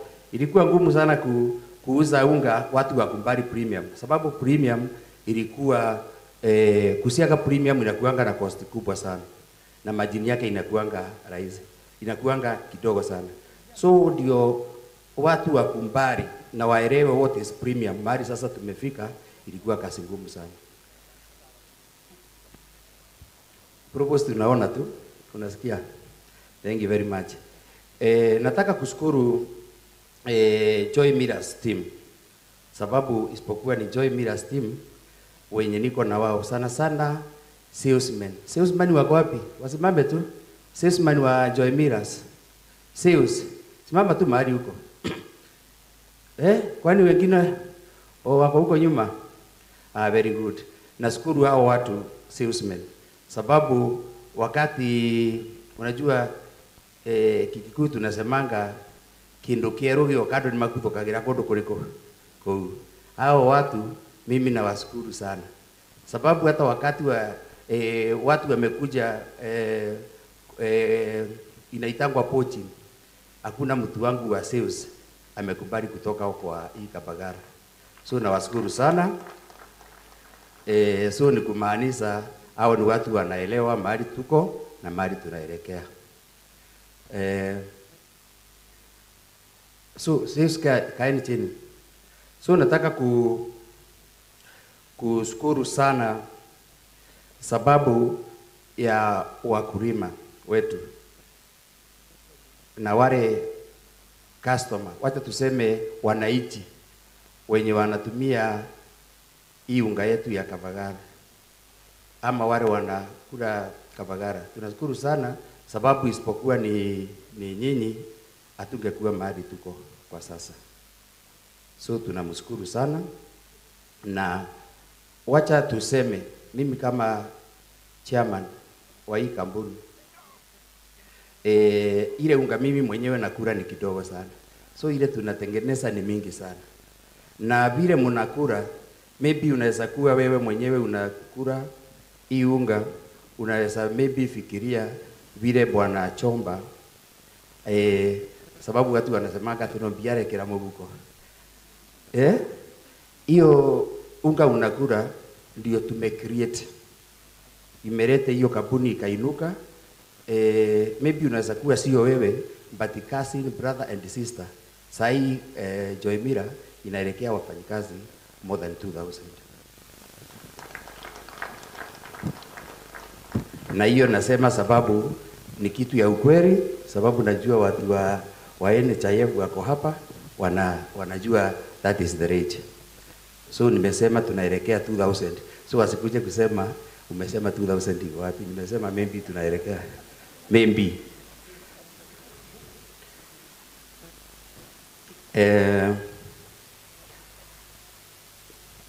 Nataka kushukuru customer. Ile kitu sisi tunataka kuomba kwa customer wetu, kama vile tumefungua Joymira pale, Joymax Animal Feed. Ile kitu nataka kusema, kitu ya kwanza, mimi na quality tunakuanga hivi. Hata daktari wangu anajuanga I'm very keen kwa quality. Sababu mimi nawaambia, hata sales wanakuja wananiambia director tunachapwa sana kwa soko inakaa 1 2 3. Nikamwambia hapana, lazima watu wajaribu, lakini mwisho watarudi pale sababu ya nini? Ya quality. Na hiyo ndio kitu mimi nasemanga, sababu sisi tuko hapa kuishi. Ya pili, mimi nasema customer wenye wanaweka chakula yetu na wenye wanatuwekea unga na wale wote wamekuja hapa, sababu maybe kuna wengine hawajawahi kula Kabagara wanaionanga, na sababu wamekuja hapa mpaka hao wa Masai nimeambiwa na Bishop Ben, my Bishop, ati wanaruka ni Otoyo, si Bishop. Otoyo amesema wanarukanga mpaka mimba hao wa Masai. So leo nataka wakienda kule kwao tafadhali tu siku moja, vile mtu hajawahi kula Kabagara, tafadhali tu, hata kama itakuwa ni 200, enda tu kwa duka, nunua Kabagara, hata sisi uturudishie mkono, sababu hata sisi tumemuita kwa furaha leo. Si ni kweli? Na mimi najua siri ya Kabagara ukioja hivi, ukweli hautatoka huko. So hiyo ndio ombi yangu ya everybody mwenye yako hapa. Tukienda kule kwa duka tusikose kukula ile Kabagara. Unajua hii mwa Kenya wakati mwingine inaleta mambo kidogo. Nataka kushukuru wazazi wangu, nataka kuwashukuru, najua wako hapa, wanaweza kuwa kule mbele ama hapa nyuma, sababu isipokuwa ni wale wazazi maybe hatungekuwa hapa. So wao wamenilea mpaka tukafika hapa, isipokuwa kama baba yangu ako hapa, anajua vile tulikuwa tunapelekana ndio nikatae shule, sababu yeye mwenyewe alikuwa ananiambia maliza uende kosi ya kutengeneza baisikeli. So nikasema baisikeli sio lazima certificate. So mimi nikasema nikaruka kama Masai. So hapo ndio tulikuwa tumevikisana na my father, na na ndio tuko hapa. Nashukuru mama yangu nako hapa pia, hata kama sijamuona, tumekuja kama tumechelewa. Naye tumeaswa. Wakati watu wanaongea, mama yangu anaweza sema, anaweza toa hiyo ushuhuda, sababu tumeaswa na mama yangu sana, sababu tulikuwa tunauza mandizi, tumenunua sana mandizi na mama yangu, tukipeleka Gikomba, ilikuwa kazi ngumu sana. So my mother anajua ile kazi tumefanya na yeye, kwa hivyo ndio nampenda tu, sababu isipokuwa ni yeye alinipeleka, na yeye mwenyewe hiyo kazi yote tulikuwa tunafanya na mama yangu. Tulikuwa tu tunatafuta to save nione pesa ya kwenda driving school. Mama yangu, it is very true. Yeah? So tulikuwa tunasema sababu mimi hata nikisoma ningeulizwa na mwalimu, ulikuwa unataka kufanya kozi gani? Mimi nilikuwa nataka kuwa Kegonyi kama Kimodo. So hiyo ndio ilikuwa dream yangu. So na hapo ndio tuko na hatutoki hapo. Na kutoka hapo ndio niko na wazazi wengine wako hapa pia, wenye naye mama yangu walipendana kutoka mwanzo. Wakati kulikuwa ngumu kupata pesa ya driving school, mama yangu alinipeleka huko kwao, kulikuwa na gari. Hao ndio naye walinipeleka driving school. So siwezi take for granted for that. So ndio sasa mimi nilisema hao wazazi nitatembea na wao mpaka dakika ya mwisho, sababu isipokuwa ni mama yangu, isipokuwa ni mama, na mimi nashukuru hata baba yangu bila alikosa pesa ya kunisomesha, sababu mimi kama angenisomesha maybe singekuwa hapa, si kweli? Kama angepata hiyo pesa. So Mungu wakati mwingine naonanga Mungu kama anakuanga hata na ndama zake, anaona wacha Nyaga Wakadhei akose pesa ya kusomesha Somba, ndio Somba move aende yawe apate bahati huko mbele. So nataka kusema kila mtu na bahati yake, si ni kweli? Ukweli ama uongo? Na mimi mnaona hapa kama sijasoma, mimi nimejipeleka mpaka UK na nikaenda na nikarudi.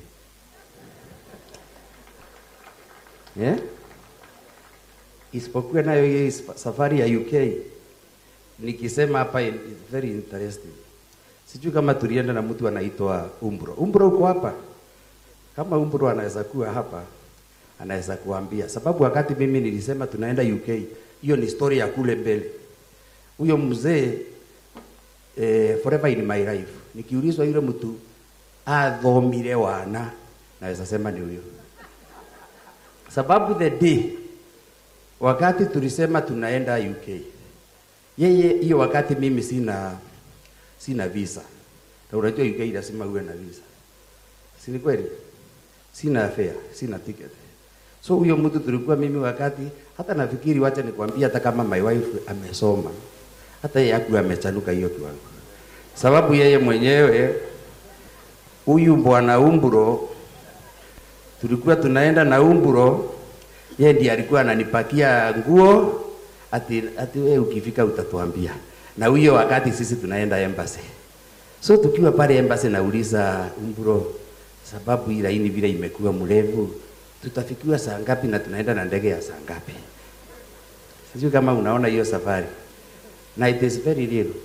So Umbro najua kwa ile visa the first time tulienda kule tulikosa. Wakati tulipewa mimi nililia. So mzungu alikuja pale akaniuliza, sababu hiyo wakati ilikuwa very tight, ilikuwa mbali sana. Mzungu akakuja akaniuliza na Kisungu, you are sick, why crying? Huyu naye Mungu akachukua akamueleza na hiyo Kisungu. Kamuuliza huyu alikuwa anataka twende UK lakini ameambiwa failed. Huyo mzungu aliambia Mungu tunjase tena atafuatilia, sababu aliona kweli nilikuwa na hamu ya kwenda wapi? UK. Let me tuka-apply na siku tuli-apply tukaambiwa si kama 10 days Umemboeka? Story ni mzuri. Tuendelee. Thank you very much. Nataka kukimbisa sababu nasikia Waithaka Wanjeni yako hapa. Ndio mpige muziki kidogo. Ama hiyo story tumalize the other day. Ah, very good. So, wakati tulienda kuchukua ile visa sababu ni after 10 days, ni kweli tulienda tukapewa. Bado hiyo wakati Mungu aniambii hatuwezi hata tukipewa hatuwezi enda hiyo siku sababu siku na ndege. Right?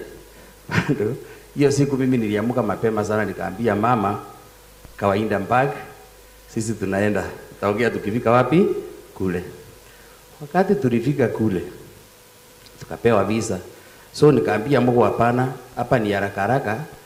Tuchukue taxi sisi twende wapi? Airport. Aniambii ati siku lazima tufanye nini?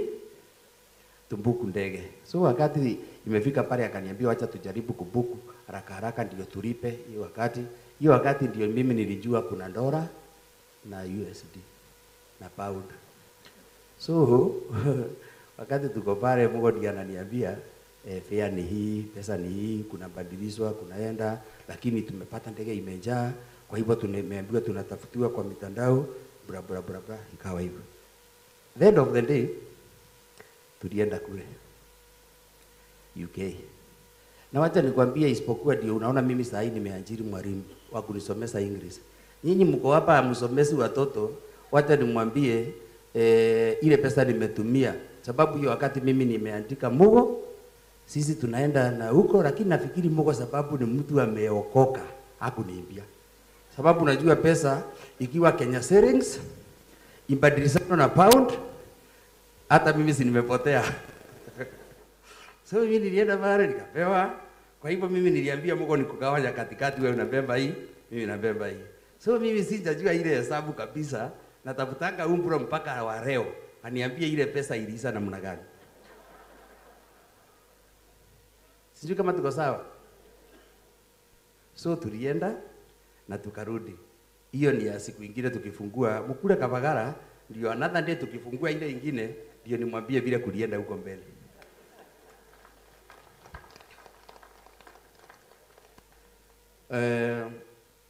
Notuthiete wega. Notukure Kabagara. Very good. Nina nijugaga twina bishop akanyitete oguma bishop kaya mugakano nginya mukari. Mwende kana mutikende. No nake bishop na provost matingiuka kuvujia kindu kiuru. Kateguo. No mabeni andu. Bas. Kabagara koguo karo sawa.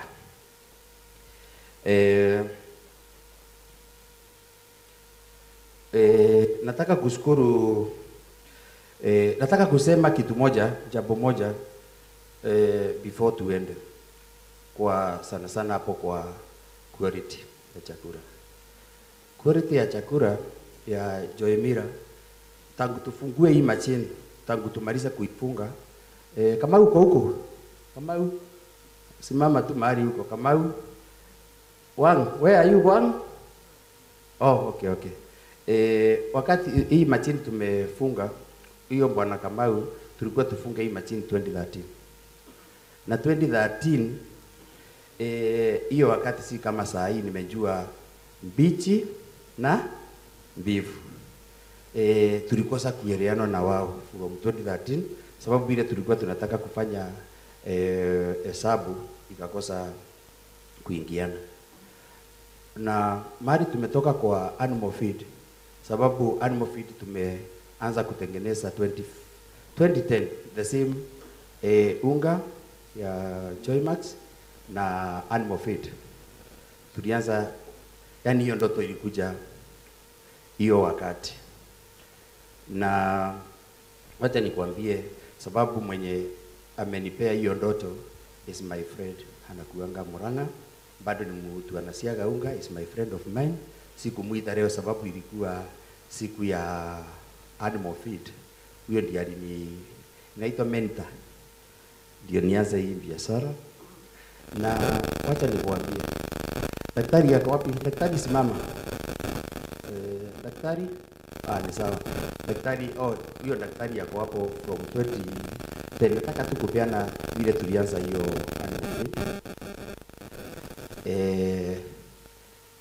that time nilikuwa na rafiki yangu.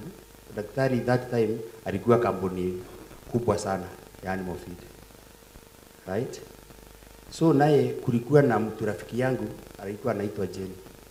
Jane is my friend. Watu wengine wanamjua sababu bado wametuendesha kwa hii kampuni, tumeenda naye pamoja. Wakati tulianza animal feed ilikuwa kazi ngumu sana. Sababu hiyo wakati nilienda nikaambia Jane hata yeye haja kuja huku, sababu hiyo ilikuwa tuko kwa 8 na ndio tunasiagia unga na ndio tunataka kusiaga animal feed. Hiyo wakati tulifanya advertisement kwa TV, kwa gazeti. Tunataka professional doctor. Meta kwa meta wata nutrition. Meta wata Jacqueline. Ando ama kuthondeka irio. Nutritionist. So sisi mboekire. Hiyo wakati tulienda nikaambia huyo Jane nataka kufungua. Hiyo wakati tulikuwa tumefanya kazi ya county iko sawa. Nikamwambia nimenunua machini ya kusiaga, alafu tunataka hiyo chakula inatoka kwa mahindi, hiyo inatia tunatengeneza chakula ya mifugo. So akaniambia tutatafuta watu very professional. Watu professional tuliandika kwa gazeti. So daktari naye alikuwa kwa kampuni nyingine na walikuwa wanajuana na huyo Jane. Kwa hivyo hata tukaambia daktari hata yeye mwenyewe atakuja. Ni 20, ilikuwa 2009. Tulifanyia interview pale Roswell. Hiyo wakati ndio niliona mitaratara mizuri huko. Tukafanya interview pale vizuri na nafikiri daktari alikuwa mmoja na mtu anaitwa Mogo. Mogo ni mbaya sababu hao ndio tulichukua. Na tukachukua watu wa Miringi, bra USBCD. Sababu ilikuwa ni hoteli, tukawaambia siku ya orientation. Sasa hii nimeiva sana na Kisungu by the way. It's not a joke. I'm okay. Ndaugirio twathiete nake UK ndakarasi yakwa ringi. Thiaga na ngacoka. Undu uria wari wa kumakania tondu muratheka.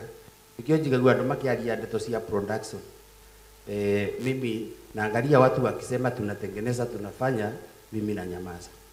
Sababu najua it's not easy. So tulienda huko Roswell tukafanya advertisement ya hao wakakuja.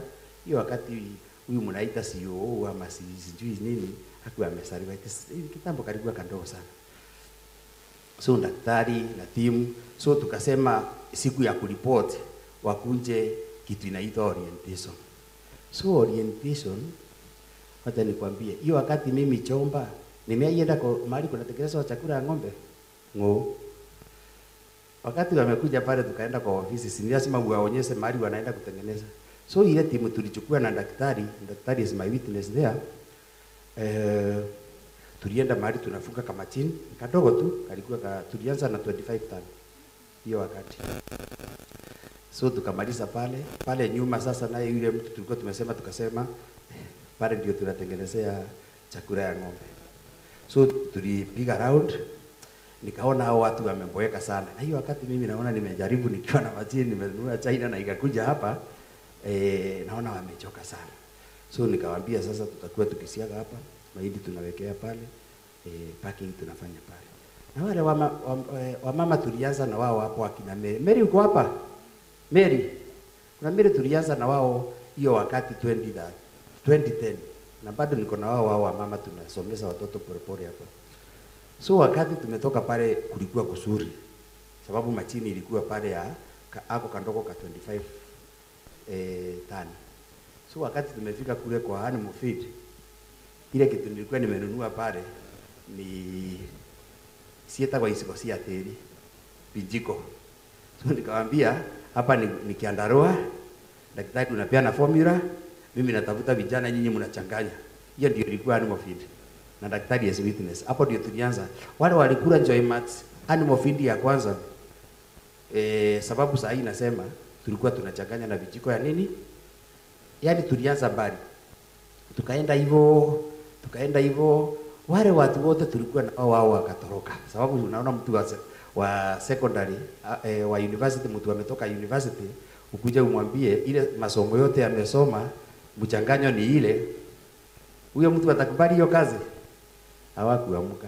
Hata yule daktari hakurudi, na kenyo nienda muthomete wana na ndigiri sisi yake. But hiyo wakati nikasema mimi nitajikasha, na hakuniwachilia. Akiwa kwa ile kampuni aliniekesha, akaniambia tutatafuta mixer, burabura, tukanunua mixer, akawa ni mtu wa formula vizuri kabisa. Na tunaenda mpaka sasa kitu 20 kama miaka 5 tumestrain kabisa. 2015 ndio sasa tulipata mixer sasa. Mixer sasa tukaanza kutengeneza chakula mzuri, tukaenda mpaka mahali tuko. So mpaka saa hii mahali sasa tumefunga ile machini inaongea kama mtu. Kiambia cotton, sunflower, mixing. So saa hii ni kuenjoy. Yeah? So mahali tuko kwa sasa we are 105%. Sababu huyu daktari niko naye, na kama kuna chief mwenye tulikuwa chief, simama kidogo. Huyu ni chief mkubwa wangu, tulikuwa tunasoma naye huyu. No yuto kila 7 dako bagia fio. Huyu mpaka kuna wakati nilikope mpaka jina yake. Hai. Sasa nilikuwa na mwalimu anaitwa Mrs. Ndobe, sijui kama ako hapa. Wakati wanaita. Mimi naenda nasema mwalimu sikuona yangu. Kaniambia hata kama nikukopi, unakopi mpaka jina. So this is my, na ndio subchief, ndio chief wangu kule nyumbani. So tulikuwa klasi moja. Huyu ndio tukipatana nikiwa na ngiri na mwambianga ndira kirao ninga mukona genge tondo niyo wironda na ndane katia ndana murutira chief, asante sana. Ndirenda kwaria muno tondo ndirerwa live nirenda kurengwo. Nataka kushukuru my supplier. Niko na supplier wametoka Tanzania. Wako wapi? Lucas na Wanyeri. Very good. Appreciate. Hawa ni watu wamesikiria hii kampuni na njia kubwa sana. Na huyu Lucas ako na more than 400 truck. Huyu mnaona hapa. Ile magari ya Tanzania unaona pale yote ni ya huyu mzee. Na huyu mzee yeye mwenyewe nafikiri haelewi Kiswahili, sababu sitaki aende kule aseme mwenyewe wanadilo naye ni wa class 7. Unajua anaweza sema ule mnadilo naye wacha kumuonyesha pesa mingi. But ile tumefanya naye for more than 4 years. Tumekuwa bila tatizo. Amesupport kampuni na njia kubwa sana. So huyu amekuwa rafiki wa Joymira, kwa hivyo huyu ametusikilia na njia kubwa sana. Huyu mwingine naye anaitwa Wanyeri.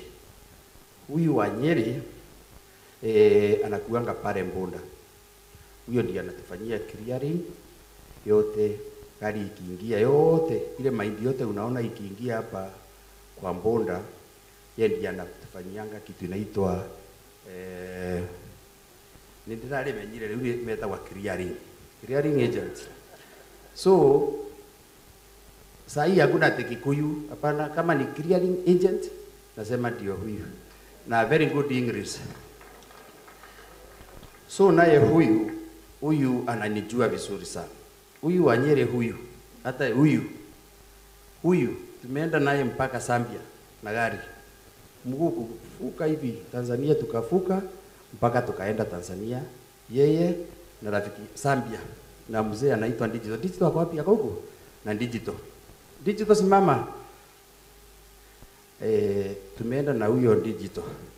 Huyu ndio mmesikia nimesema amekuja pale akaniambia nataka kutengeneza Digital Premium. Nimemwambia atafungwa. Tumeenda na Digital, is my best friend. Na huyu na gari moja. Digital na hawa unaona mimi nikiwa back left. Huyu twende mpaka tukaenda mpaka kule Zambia.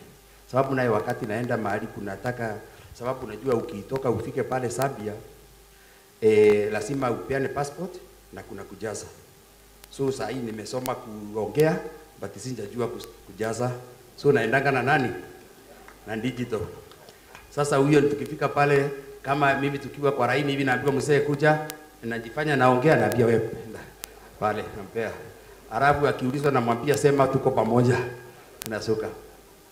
So hao watu wawili ni wale watu naweza amini. Sababu tumeenda na wao Zambia kutafuta mahindi. Hii Kabagara mnakula imetuonyesha maneno. Tumetoka hapa na wao tukaenda Zambia. Na gari kwa barabara hivi tukasuka tukaenda mpaka huko. Huyu mzee sababu hatukuwa tunajuana, kulikuwa na jua sana sababu huko kulikuwa na jua sana. Huyu alikuwa anatoa nguo. Unakumbuka mwalimu? Anafanya hivi anatwambia unaona hii tu boy. Wakati tumekosa masaa imepita anatoa. Akikwambia unajua ni mtu amezoea kukula pale Mboda. Alikuwa anatoa nguo hivi ananiambia unaona hii tubo inataka kukula kuku. So thank you Mr. Wanyere. Nashukuru sana na kutoka hiyo wakati sisi tunaangalia marafiki. Sababu tangu tuanze kusiaga vizuri. Sababu tumeanza kusiaga vizuri 2016. Tumekuwa tukifanya mimi na Wanyere kwa Mboda na Lucas na yeye ametusimamia. Lucas kaa chini. Asante sana. So hao ni wale watu tunaweza sema tumefanya kazi na wao.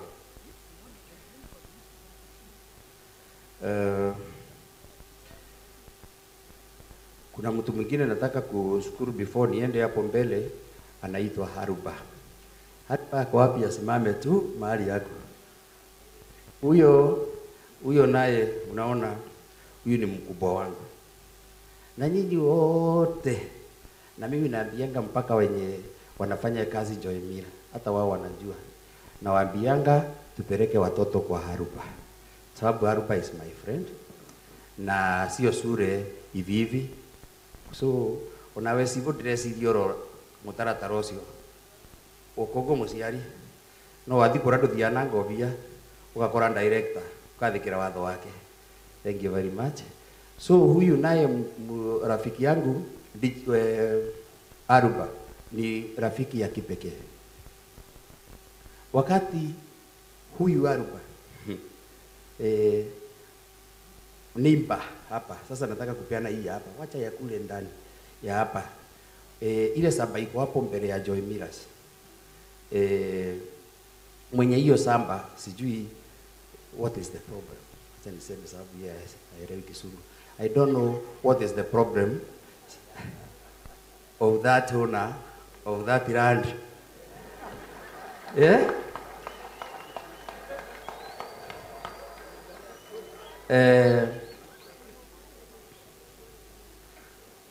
Huyu yeye ndiye ameitiwa hiyo samba iko hapo 6 acres. Mimi mwenyewe hakuniitia. Akanipigia saa 4 ya usiku akaniambia hiyo samba iko hapo mbele yako inauzwa. Mimi nikamwambia hiyo najua mpaka mwenyewe hata tumeifanya nini. Akaniambia ukweli inafanya nini? Inauzwa. Kulikuwa saa 4 nikamwambia wewe endelea kununua huyu.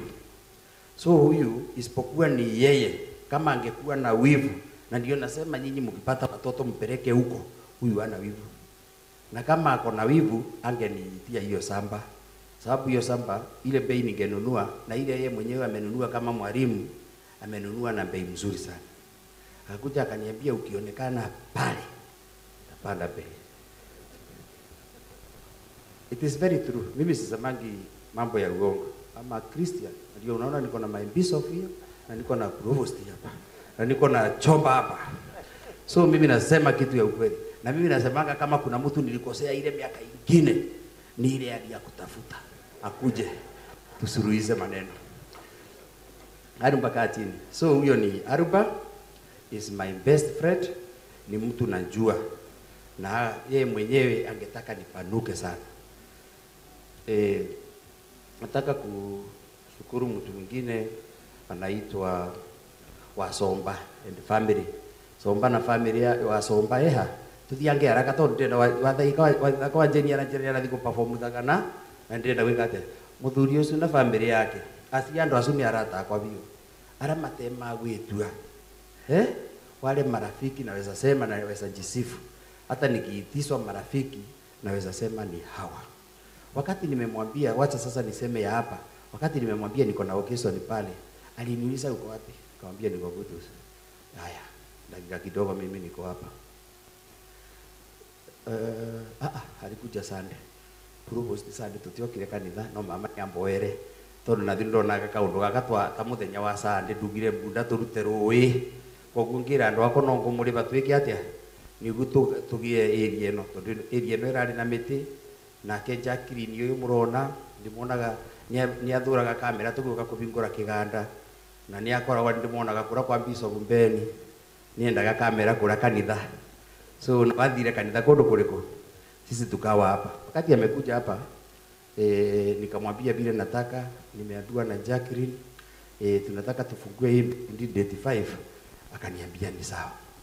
On Wednesday aliniuliza demu uko wapi? Nikamwambia niko mahali uliniacha, sababu mimi for karibu wiki mbili nimekuwa hapa. Niliona mtu amekuja na pick up. Karaka kaniambia tumekuja. Namwambia karibu sana. Hata tulikuwa na bwana Kamau pale. Akakuja na ndenge ngapi? 2. Akaniambia nataka hata hiyo siku, sababu najua wale watu wanakujanga hapa hakuna mchawi, wanakuja watu wa roho safi, wacha hata wao wakule ndenge hata mimi nibarikiwe. Lakini msingonje hiyo ndenge tulikula jana. Unajua mnaweza sema sasa ikiisha lazima tukule ile ndenge tulisema, but hiyo ndenge tulikula nini? Jana. So hao ni marafiki. Thank you very much. Na mwezi 14 tugakora barasifa obikiwa ndo acio. Right? Na nyinyi wothe mugoka tondu tugakorwa kuna Kabagara. Na Saitani ni mugothe tondu ubiki ucio wari tukawika mweri November. Kwa muthenya wa November Wednesday mubikua akija accident. So akiuneka njara. Koguo no mugaga ati mutuo horo rugama. Mutuo horo ni na chairman rugama. Ngonire tene muno. Acio na muno tondu mumari chairman mobiki ucio. Uyethiete no mugaga obiki no ukathi na ndui na mbere. Na nirathi barangi moria atiriri kari wari ya unge aba. Tondu mundu ni muneku njarai. Na muruga no nginya obiki ukenderea Saturday.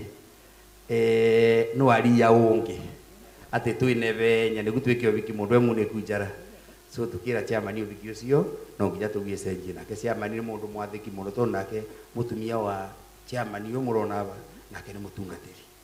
Nona ogoro ni andu moikirikaniro nona kutino na mundu akirikaniro ni understand akawega muno tondu ona wa mwira ni augaga no ugekwa ya to amwirire ndagekwa athire ningi anga basi ya Samueli akiuga ngona kwari na tugitikira. So otherwise tuko hapo. Nataka nikimbie sana ndenda before ni ende nikimalizia nataka kushukuru wageni wangu wa Family Bank wa bank watu wa Equity wako hapa wasimame. Equity very good, wapigiwe makofi. Ngwire ndikatete kumonete ndanyiva muno tondu mandingi kumonete sio wangiekara bamwikare aba tondu nyuwe na nyoni nyumu tukunyagira. So ndikumonete, thank you very much. Na nitwakena kumwona hao ni watu wa Equity Bank na ni marafiki wetu. Asante sana. Ana KCB wapi? Very good. Very good, very good, very good. Let me tell you, ukweli umuthi madam ni ucenjirie. Riu ni ndirona ukitheka ngona ta celebrity. Riu andu aya kana ta salesman. Kutheka. Riu ndirona bana ndiru na ritho ngarigo atiriri. Madam uyu ni rikwi. So thank you very much. Ndikumuonete kiongo kiuma kuraihu. Iyo ni KCB na ni andu turutaga wira nao na ni mandeithagia na Dora na whatever. Asante sana. NCBA wako wapi? NCBA riu ndo andu andi menyerete ikumwona na thuti.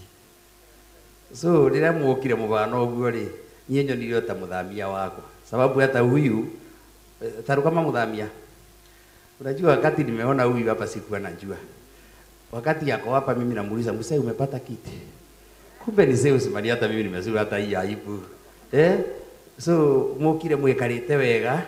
Riu niona ngona gota ABCD. Thank you very much na tume appreciate. Absa wako hapa? Absa bwana Karithi. Thank you very much. Andu acio namo ni andu akwa.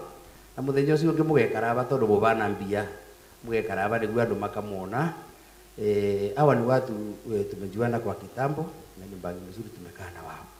So thank you very much. Emma, Cynthia ni aha? Ngai. Emma, rugama watu andu acuma kuone tondu igamai. Sini murata wakwa mundu etagwa Emma rugama tu hapa. Ndo acuma kuone. Madam rugama watu. Kengo thenio muthe manager.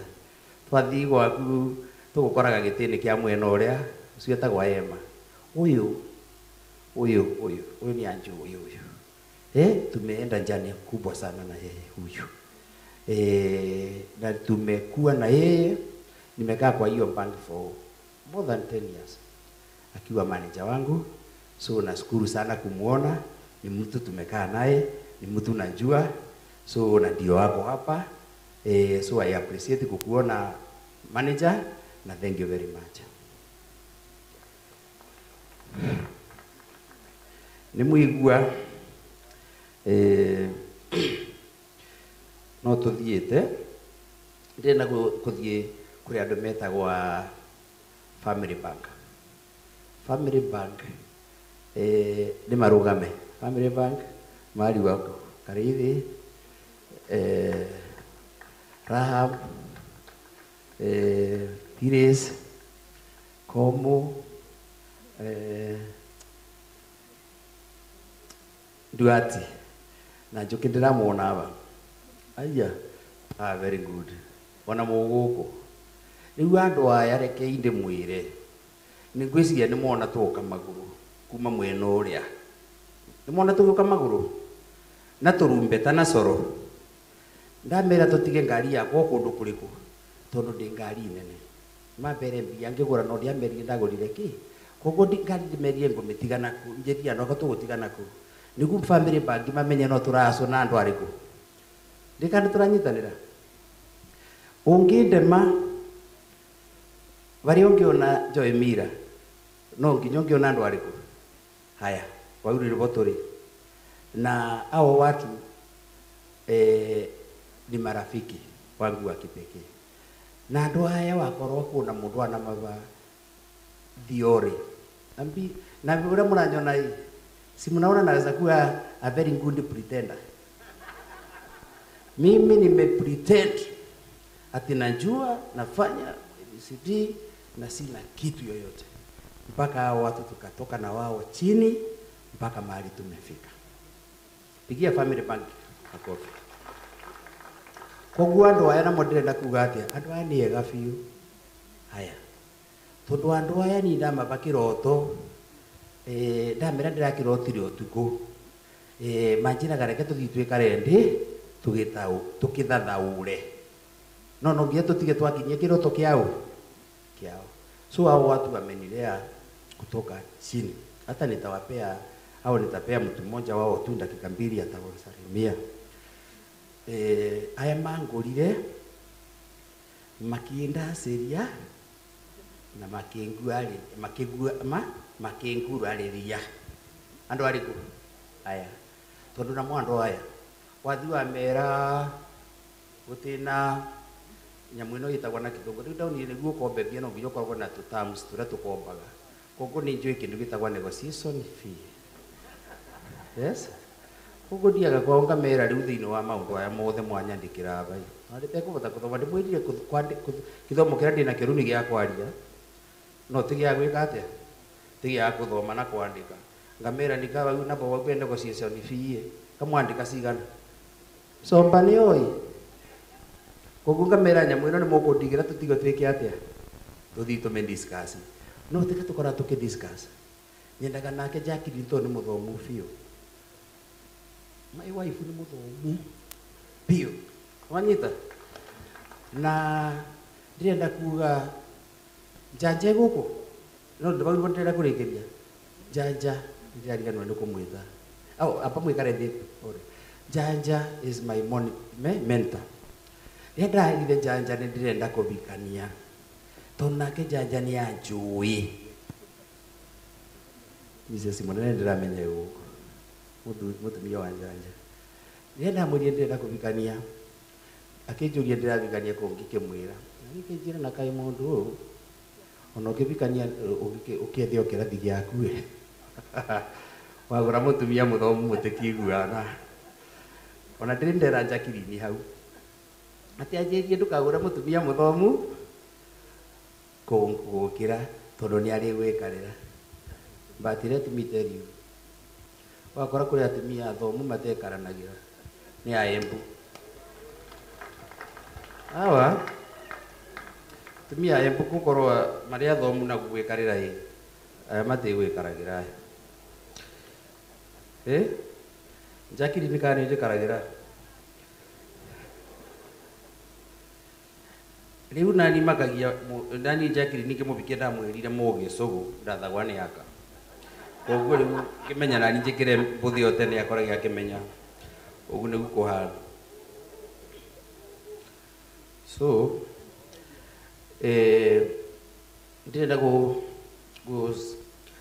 kwina my brother etagwa wa Wambui kana Tanju ugama ucio nake ni mundu wakwa biu mama Wambui and a family acio ni andu ana motumite from day one tumite nao kundu kuraihu muno na reke ngwire nawe wakora ku mundu nake njugaga ni mwega ni uyu my bishop ndio kana uyu mtu arugaga jobi munyaki bari aya namo ni marugaga no na ndendagia cai ni ndendagia sukari nama uyu ndagire kungurira sukari wanyita na niire timiteri ngwire tigariwo na nikubonoka ngamina weru tungituge tukiaria ndeto cia weru no njigire nio ndiu tondu riu aya ni marugaga na moi jobi ni yakwa etagwa Witimo Investment Limited na yao etagwa ta okay ni ndokire kuruga Witimo koguo ngiona aya ni matongire muno ni jobi na no sukari marago ani kiuga munyamona nikande gwiringithia na reke ndimwire andu itu ma tondu twamirugire bara jobi yoreke ngwire uria yanyonirie mathani yake ni augaga muno no we undu no kuraga ciana ciene na nduranyua koguo na mathona ke ndendete undu ucio kora windu no be PS my friend umwe augire so patigana na nyamu ino thia mutu na ni uthiaga mutu mwega ngai agakurathimira mutune ciugu icio ni ndirikanaga ati anjira gatigana na nyamu iriku ino thia ndui mutu ni ukarathimwa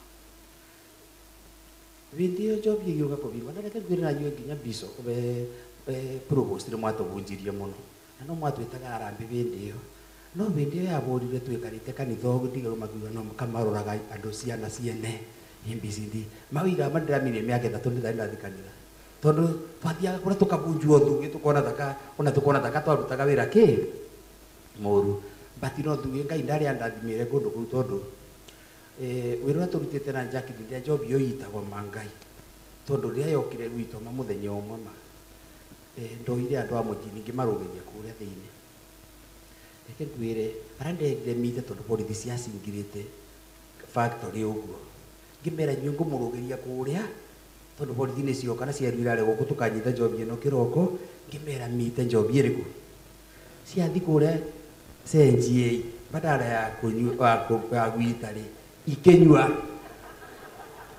riu igikinya thaa inya uria ndamwirite akinjira andu metoro manyuire ndikano anyita. I swear by God. Riu kuna cio borithi ciumĩti ikaritũ kwarĩ kũbiũ mũno tondũ ciarutĩtwo nginya Mũrang'a ikĩrwa ciĩkare ciĩkĩate koguo mũndũ ũrĩa nake arĩ kũrĩa etagwo a friend of mine etagwo Sami mũndũ ũcio nĩ nyonaga nĩ mũndũ mwega mũno rĩrĩa njĩthia andũ nĩ makoma nĩ manyuire rĩ ona matireigua rĩ ngĩmũria nawe Sami ngũtũmire wĩre andũ miti ũrekire manyue nĩkĩ anjĩra mũnene ndĩngĩgĩkire atĩa ngĩmwĩra rĩu tũgwĩka atĩa ngĩmwĩra ũraga cubi icu nĩ kũbũrithia rĩu borithi cigagua kũguo kĩgamba ngĩmwĩra ũrage mathandũkũ acio mothe njobi ithĩke ũcie ciarĩ aba kutus ona ngwĩciria etirie transfer no ũtukũ tondũ rĩrĩa twitire njobi ĩyo koguo ambũragĩra county commander akamwĩra hao watu bado wanapaki hiyo pombe na maybe ndeci ya my sister tuthomaga basibu twathomaga nake arwaba nĩ ngũmũria niyo story ĩyo koguo nacio rĩrĩa gwatuĩkire kũndũ gũkũ na njobi nyingĩ mũno koguo borithi ciarutirwo nginya karatĩna ikĩrari kiga igĩstoko kũu nĩka ndĩrarĩkia rĩu ona borithi kũrĩkĩria Sami akĩbũrithia rĩu wahũrĩra kĩrĩa kaunti akamwĩra atĩrĩ hao watu wako huku ndani alafu tunaona tondu twamitaga igitikira na kure riu ndathi baria OCS yakinjira ati chomba kuja kwani wewe ni nani ngimwira atiriri wewe uliambiwa uchunge isiingie na isitoke ugudo wekire atia werirwe riu tugita riu no ndira coordinate ngwire mbiti magavando habudo tondu bau nebo kiyere riu wakinya andu acio mebangiuka akinjira wewe bado unaona tuko hapa na watu wako wanaendelea kutengeneza pombe na ingine inamwagika ngimwira uliambiwa uangalie imemwagika uliambiwa uangalie isiingie na isitoke kwa hivyo kama wewe uko na shida na hiyo inamwagika wewe ukota to ukimakia kwendie guoya ngimenyaga no okay ndio no turathi yakabagara we let me tell you ya kwa kinya kindu thaa 10 twathire na Jackie niwe reke ngwire na wira ucio wari muru tondu bindi iyo ngwiciria na siguma no mwari goro wa mana no murute wira wakwa bindi iyo tondu kambuni ikiambiririe kithigo tina andu maroka kuria wira riu ni ndonaga mundu okite kuria wira Njohemira ena karatathi ngono ta ciboki ngaruta ngiri ngamwira ni tukuonana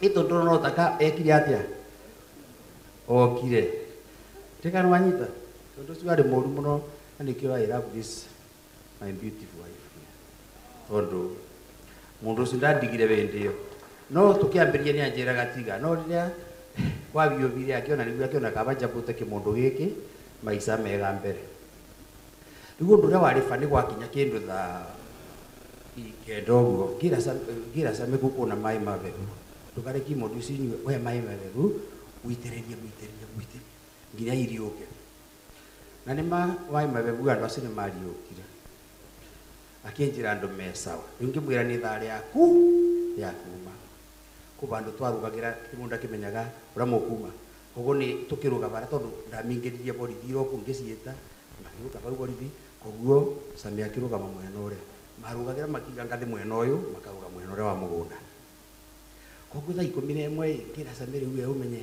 na mundu neka kuguru Sami we ukururie exhibit wambe otena tondu kiroko twakorwa Sami ni arutire andu acio na ucie murango ni na nio andu mekundu kuriku mekundu kunu no kithi Sami ndakinya ngathi akinya ringi koguo agikinya na ndokire ngira borithi amba very good sweet toka ngira ucie atiriri najua nyinyi mko kwa kazi yenu kujeni ni mnunulie chai lakini sababu mtu aseme amekuja kwangu na hakupata chai kujeni nyinyi wote nimununulie nini chai. Kaunti ya Bandari Kiwe mi gwambi yari mokire ta mugagaca na rĩo bindio maroka mwena ũyũ rĩ nake Sami wako no alaika atia Sami akinjira ni twatoria ngimera ciothe akinjira teach ngira mama twisawa asinge kimabakira ndamabeaga ngimera ngoka kubingura kiroko koko ni ndathire nyumba toko kithamba ina sare gikinya thirikari ĩrĩa yarĩ hau na ningĩũka na macabi rĩu usiye sikiti ndarakimenya kundu gũkũ kũrarĩ na andũ na andũ igambia macabi ka akira ofisa unajira ni moyo ura guteka kwa kabari haraka watu wote letera ndiroba pale wote ni kukamata na kuweka nani ndani hai aguthaitha mwathani mathi kuguo kindu Eje ni Wero TV.